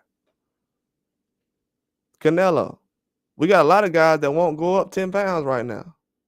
I had to tell a lot of people recently that Inouye's only went up 14 pounds in his career. Terence Crawford's trying to go up 30 pounds. He's trying to go up almost 40 pounds to fight the best. And we trying to talk about guys as pound for pound over Terence Crawford. And he's trying to go up 40 pounds to fight people in his career. And we got guys that have been in the same weight class for 10 years talking about somebody's ducking me. We need to show Terence Crawford respect, man. He's carrying the sport of boxing. I don't know what the face of boxing is, but I know a guy who fights anybody needs to be the face of something. Even with Usyk. A lot of people don't like Usyk. Hey, people telling me Usyk did 1.5 in pay-per-views. And he beat Anthony Joshua and Tyson Fury. And he did 1.5 in pay-per-views. And he's not the face of some kind of boxing or anything. So really, it's not about, I don't know if it's about wins with boxing no more. A lot of it is popularity. A lot of it is popularity. A lot of it. I'm being honest with you. A lot of it is popularity. Roy Jones is a way better fighter than Mike Tyson was. But at the end of the day, Mike Tyson will get more credit. It's not about who's the best. Once you realize that, you'll understand. Once you realize that, you'll understand. Yeah, it's media hype. A lot of the fans do it too, though. Like, I'm gonna tell you too, though, before I get off, bro. I appreciate all y'all for being on. A lot of it is our fault, though, because I'm gonna tell you why. That's why I don't try to let pressure and BNWO, you speaking facts too, bro. I don't try to let people try to change my narratives, or not my narrative, but my opinion, because they try to push narratives like with Terence Crawford. He need to go to PBC to get a big fight. That was a lie. He don't want to fight nobody. That was a lie. He's too small for Charlo. That's a lie. He's at 154.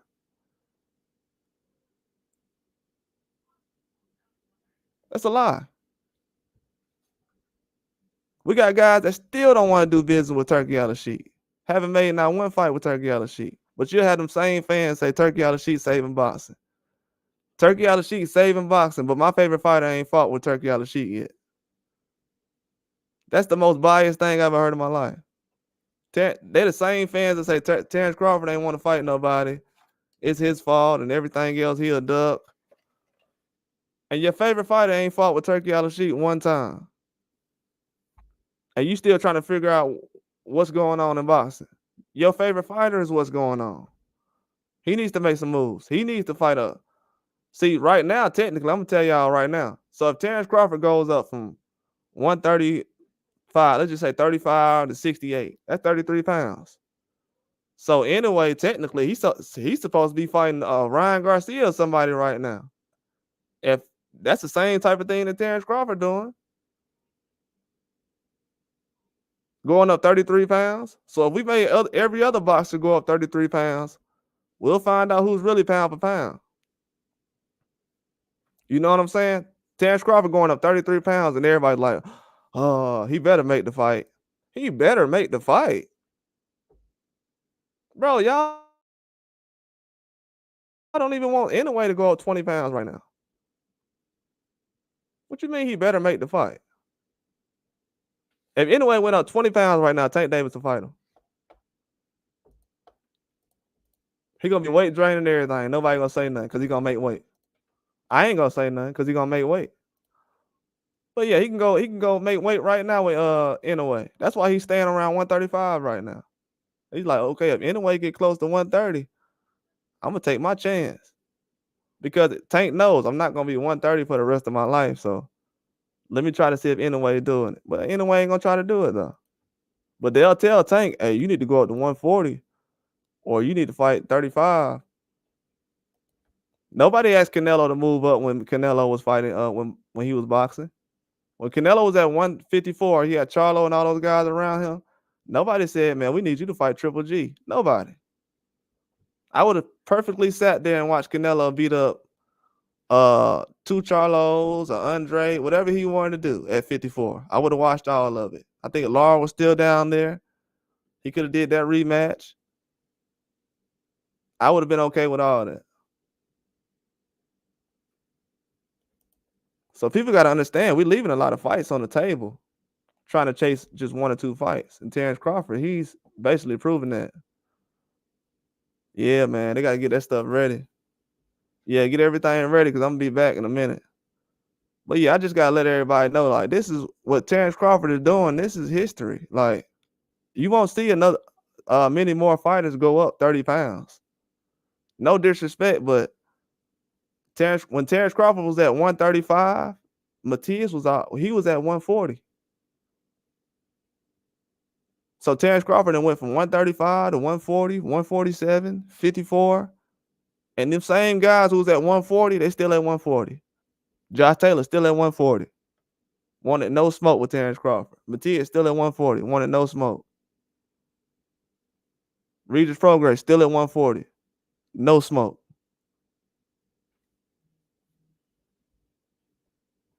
Just being honest. It's time to separate the boys from the men.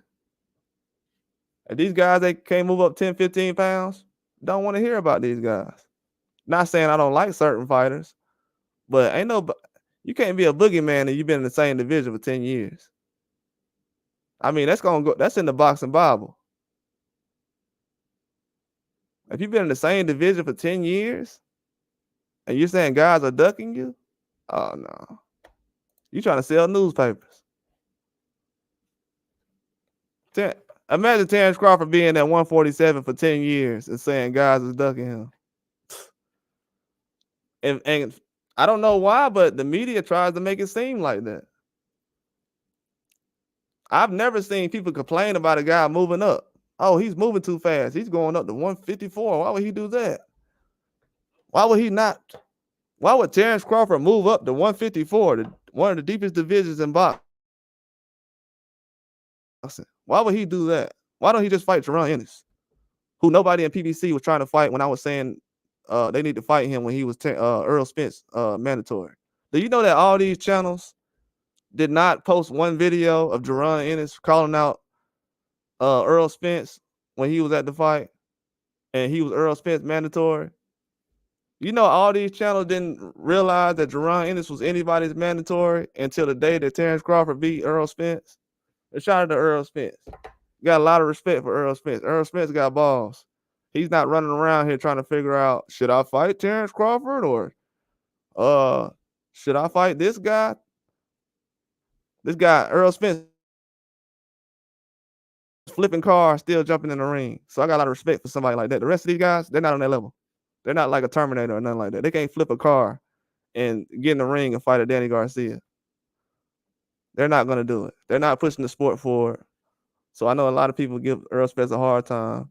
You know, I wanted to see Earl Spence lose. Not see him lose, but I wanted to see Terence Crawford win because I thought he was better. But I didn't want to see Earl Spence lose in life or nothing like that. He's still pushing the sport forward. These guys need to jump in the ring. I'm gonna tell you something. What I learned about boxing fans, people will still sit up here and be like, "Man, Earl Spence, he done, man. Man, Earl Spence fight tomorrow. Everybody gonna watch it. Trust me. The next time Devin Haney fight, people gonna watch it, and they gonna have their family around the TV too. So a lot of these guys, when they complain about, oh man, this boxer, this fighter, it ain't that many guys putting on big fights in boxing. You can't fool me. I'm too old for that. It ain't that. When last year, I remember last year around this time, I said, man, Frank Martin would be a good fight for anybody at 135. Oh, he ducking Shakur. I said, if he ducking Shakur, he gonna fight Tank next. Every Tank fan threw Frank Martin under the bus. All Tank had to do was rub the top of Frank Martin's head. Oh yeah, he good. Everybody said, yeah, well, Tank said he good. I said he good last year. Why my boxing knowledge ain't? So what? What are we talking about? I was saying Frank Martin was good last year before Tank fought him. So we got to give a lot of these boxers credit, man. Like the narratives as far as ducking and all that, it's not real, man. If a guy ain't fighting, it just ain't the right time.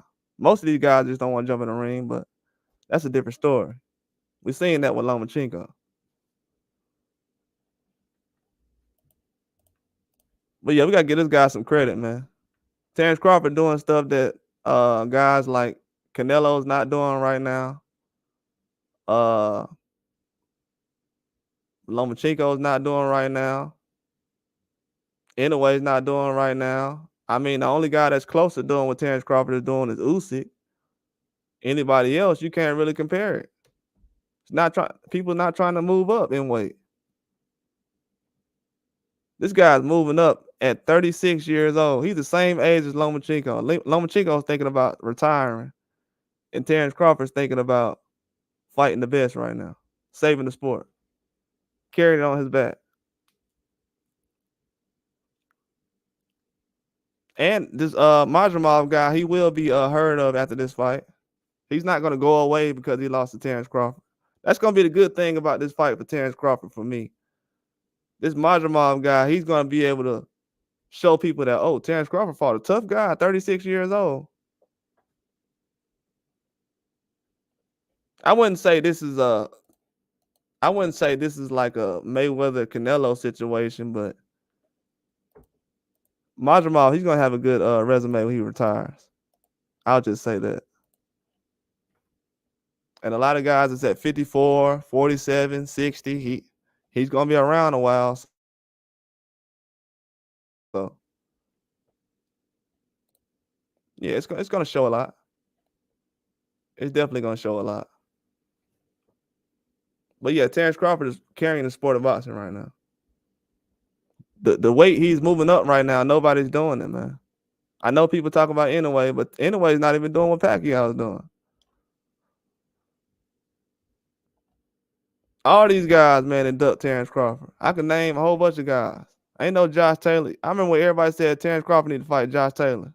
Josh Taylor would have got his head knocked off by Terence Crawford. Y'all almost got somebody destroyed in the ring. Josh Taylor versus Terence Crawford on what planet? That's nothing but a smoothie in a blender. Yeah, me too. They starting to get over here and fight a lot more too. Because a lot of them guys, they don't get over here till they're like 32, 33. I'm glad a lot of them guys like Morrell getting over here at a younger age. But yeah, man, people got to realize the type of fights they was asking Terence Crawford to fight a couple of years ago. Before Earl Spence, they would have got some of these guys destroyed.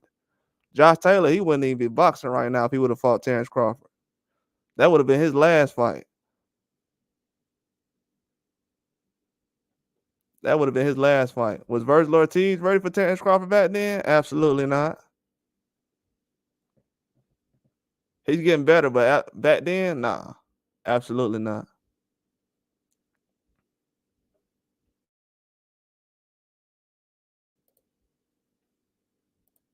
Yeah, he's a big name too now. You know what I'm saying? Like, he's a big name. Like, people, Teofimo kind of showed that if you call out Terence Crawford, you'll actually get some fans for that. So people actually run around now and say Terence Crawford is ducking Teofimo. You know, people actually say that type of stuff. So it don't sell tickets, but it'll get you likes on the internet. Yeah, but Terence Crawford, he's going in tonight. Tonight's this is his mom's birthday week. I think his mom was birthday was July 29th. Happy birthday to her. But yeah, he's gonna go out there for the knockout tonight. Guaranteed. He gonna have a chance to knock him out too. But Majramov, he has some power though. You sleep on Majramov, it might be a wrap for you. Yeah, Turkey Al-Sheikh exposing everything, man. He exposing everything. He exposing everything. Not just. Hey, he probably exposing me too. He can be. I'm talking about all of us. We all exposed. Whatever narratives. If everybody ain't been pushing no narratives, I haven't been pushing no narratives. So I'm all right. I don't gotta look over my shoulder. But the guys who've been pushing narratives in boxing, a lot of YouTubers, we're starting to find out they've been lying. A lot of promoters in boxing that have been lying. A lot of fans. It's a lot of stuff getting exposed. A lot of boogeymen getting exposed in boxing. I told people who the real boogeyman a couple of months ago. I said Terence Crawford, the real boogeyman. Real boogeyman.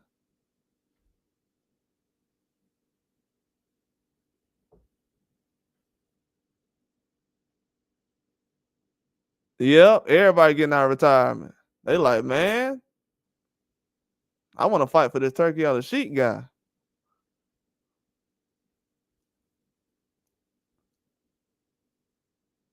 Yeah, I know. Terence Crawford opponents got a lot of power. Yeah, people try to talk about Jose Benavidez like he a bum. But the only person that stopped him was Terence Crawford. If he was so easy to knock out, somebody need to knock him out then. Yeah, his timing, he got to switch up his timing. Majramov got to switch up his timing, his rhythm. If he has a certain rhythm that he's doing, like bouncing and same kind of pace, he's going to end up getting caught. Because, yeah, Crawford has that IQ. Genius is a genius level. It's a genius level. I think a lot of people going to start to see what the great things about Terence Crawford tonight. They're going to see. It's going to be a different kind of fight, but he's still good, man. He really is. Terence Crawford is too good. The first time I seen Terence Crawford fight, I was like, bro, I ain't never seen nothing like this before. And this was like when I was a fan of Earl Spence. I'm like, who is this Crawford guy? Then I said, hey, man, I think this Crawford guy might beat Spence. Man, those were the days. I'm going to tell you right now, man, as far as American boxing, bro, I don't care who it is. But because it's the majority, before I get off, I got to say this. As the majority of American boxing fans, the fact that Terence Crawford is 36 years old, pound for pound, #1 in the world, and he still got to prove himself, we got a long way to go in boxing when it comes to America. A long way to go. Got a long way to go. I don't know what the standard is, no. Standard's changing. 36, and he got to prove himself still. We got experts that don't know how good he is or who he can beat. Got a long way to go. And that's real talk.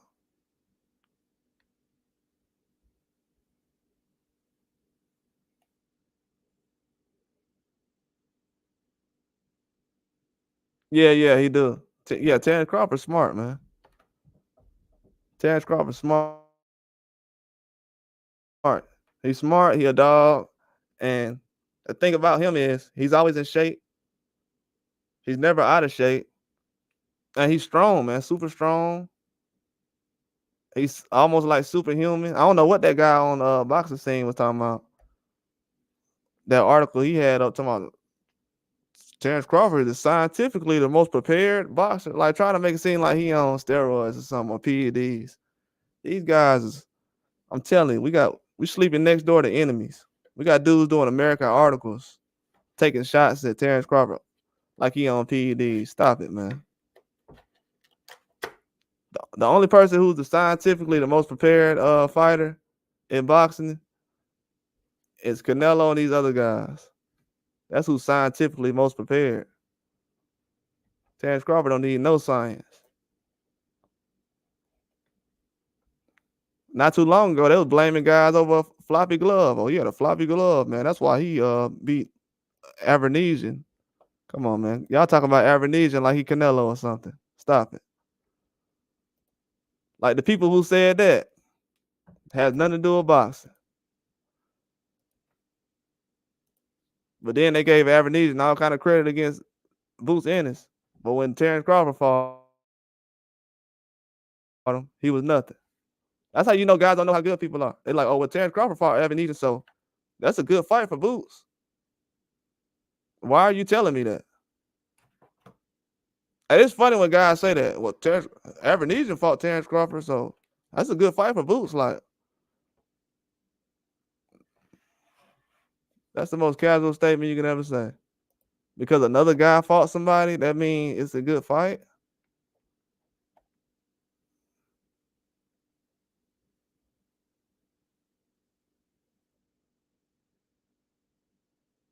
You said, what? Yeah, and you heard what Terence Crawford told Eddie Hearn?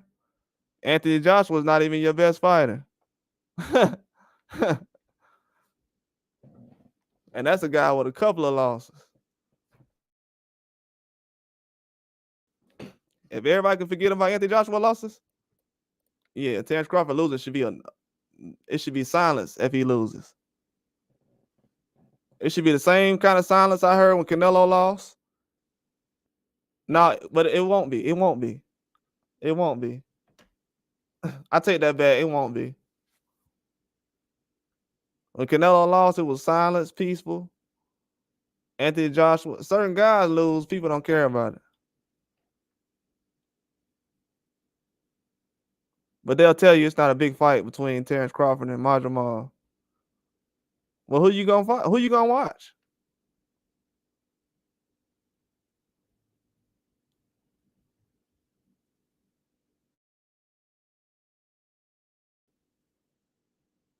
Yeah, I think he is too. I think he is too. I like what Terence Crawford said. I've been pound for pound since Floyd retired. And I think Terence Crawford got a chance to do things better than what Floyd did. Just to be honest with you. Floyd's resume ain't to the point where it's unbeatable. It can't be matched. Floyd Mayweather never done nothing like this. And I'll repeat that. Floyd Mayweather never done nothing like this. Never. Fighting Canelo ain't the same as fighting these other guys that this guy fighting right now. The same guys that Terence Crawford trying to fight, Tim Tszyu. Tim Tszyu was supposed to be the fight today. Terence Crawford was supposed to fight Fedor, Tim Tszyu, and both of them couldn't do it. And he got Majamal. He can do way. I mean, Floyd would have never done nothing like that. Y'all think Floyd would have sat up here and said, "I'll fight Tim Tszyu or Fedor"? Oh, they ain't gonna fight you. They're not accepting the fight. Well, let me get Majamal then. Floyd would have never even considered Tim Tszyu and Fedor. Fedor is 6'5". Fedor taller than Dwayne Wade. Let's be serious. Fedor taller than half of the NBA. He would have never considered that fight. And I like Floyd as a fighter. I'm just keeping it 1,000. And he's my favorite fighter of all time. Floyd would have never done the stuff Terence Crawford doing. Never. He would have never considered a Fundora. We all know it. A Fundora is not a Robert Garcia is not a Fundora. A Victor Ortiz is not a Tim Zoo.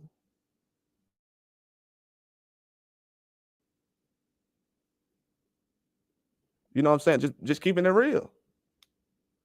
That's a whole different ball game. After Terence Crawford fight Madrimov, he's gonna be a big name in boxing.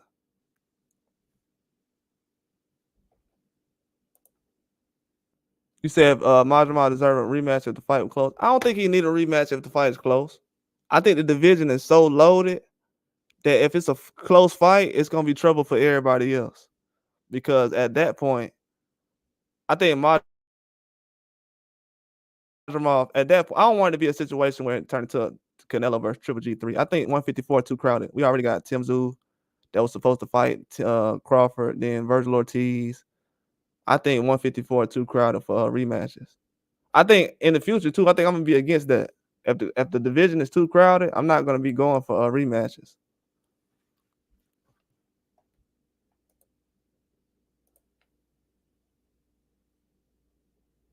That's why I think Tank missed the ball on that Eastside Cruz fight. He could have fought Eastside Cruz at 35 and kind of went into everything he's doing now instead of the Frank Martin situation. But it was still a decent fight.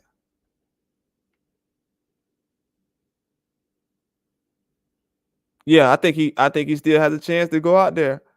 I'm telling you, Madrimov will go out there and possibly be the what? A Fundora and a Tim Zoo. Then we talking about, hey, maybe he needs to rematch somebody else, or then maybe he needs to fight an Ennis. You know what I'm saying? Like, to be honest with you, him and Ennis around the same age. I mean, it's one weight class. They're gonna be there. I'm telling you, Ennis gonna have a lot of possible names to fight. Still gonna be Xander Zayas guys around like that. He's not gonna be at 147 forever. It's gonna be a lot of fights around those divisions. I think once Terence Crawford hang it up, all the guys that's trying to fight Terence Crawford, they're gonna try to fight Ennis then. I think that's how everything gonna go. It's gonna be a nice couple of months though in the boxing game. I think it's gonna change a lot of things. But yeah, I heard a lot of people saying Terence Crawford has to look good to get a Canelo fight. That's an absolute lie. He doesn't have to look good to get a Canelo fight. Canelo needs him. Canelo don't fight Terence Crawford. He ain't fight nobody else with a name. He's not gonna rematch Bivol. He's not fighting anybody at light heavyweight. Morrell's not there anymore. Benavidez is not there. Christian and Billy, he's there, but I mean, he's not a name as far as bigger than Munguia or Berlanga, so people's not trying to see that right now. So it's like Canelo needs Terence Crawford right now. So I can almost guarantee that Canelo's going to try to fight Terence Crawford.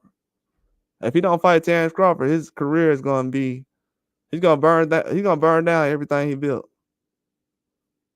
Cuz he's making too many fights. It's too many fights getting taken away because of Canelo. I mean, people will look back at it, but I'm just telling the truth.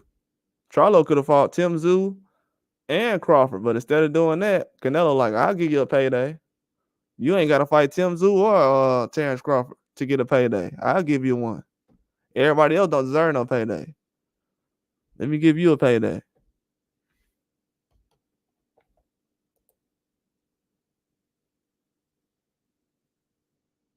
Because Benavidez was going to fight Munguia and Morrell last year. That's why I never disrespect David Benavidez. He was going to fight Morrell and Munguia. I'm talking about they was negotiating. And Canelo like, I'll fight Canelo told Munguia he would fight him in like September, August, maybe even October. And didn't fight the guy till May. Bro, why are you telling him to fight? You're gonna fight him that early. You have what's going on? But if you know anything, Canelo knew Munguia and Benavidez was talking. That's why Oscar be like, you be running from Munguia. I mean Benavidez. It comes on at It comes on less than 2 hours. Less than 2 hours. So we got about 110 minutes. Well, 112 minutes away. Yeah, 112 minutes away. Yeah, I'm gonna be back on here soon, man. Everybody hit the like button. I'm gonna be back on here to report the fight. I'm telling you, it's gonna be an epic breakdown. Not gonna want to miss it. I'm gonna be here all day. I'm gonna break down this fight. Shout out to Adam Hurley. I'm gonna be on here all day. I'm gonna be on here early. It's gonna be an epic breakdown. But yeah, I just wanted to put that information out there. If y'all missed anything as far as my breakdowns, my little secrets about the fights, y'all can replay this video from the beginning. But I broke down everything like Terence Crawford. His secrets is his mom's birthday week. If you know anything about Terence Crawford, he loves his mom. So I know this has nothing to do with boxing, but I think he's going for the KO. Everything else I gave about Ryo and Pitbull, a deep breakdown. Some other things. Jared Anderson, as far as his KO and everything else. I gave some information about that. And just everything overall as far as the fights. If you want to bet, I put how to bet on here. I showed the guy how to bet during the live. Okay. Appreciate that, bro. I'm gonna be back on here. Yeah, I'm gonna be on here later on. You said I can reach there. Oh, yeah. Oh, yeah, I'm gonna be on here for the prelims.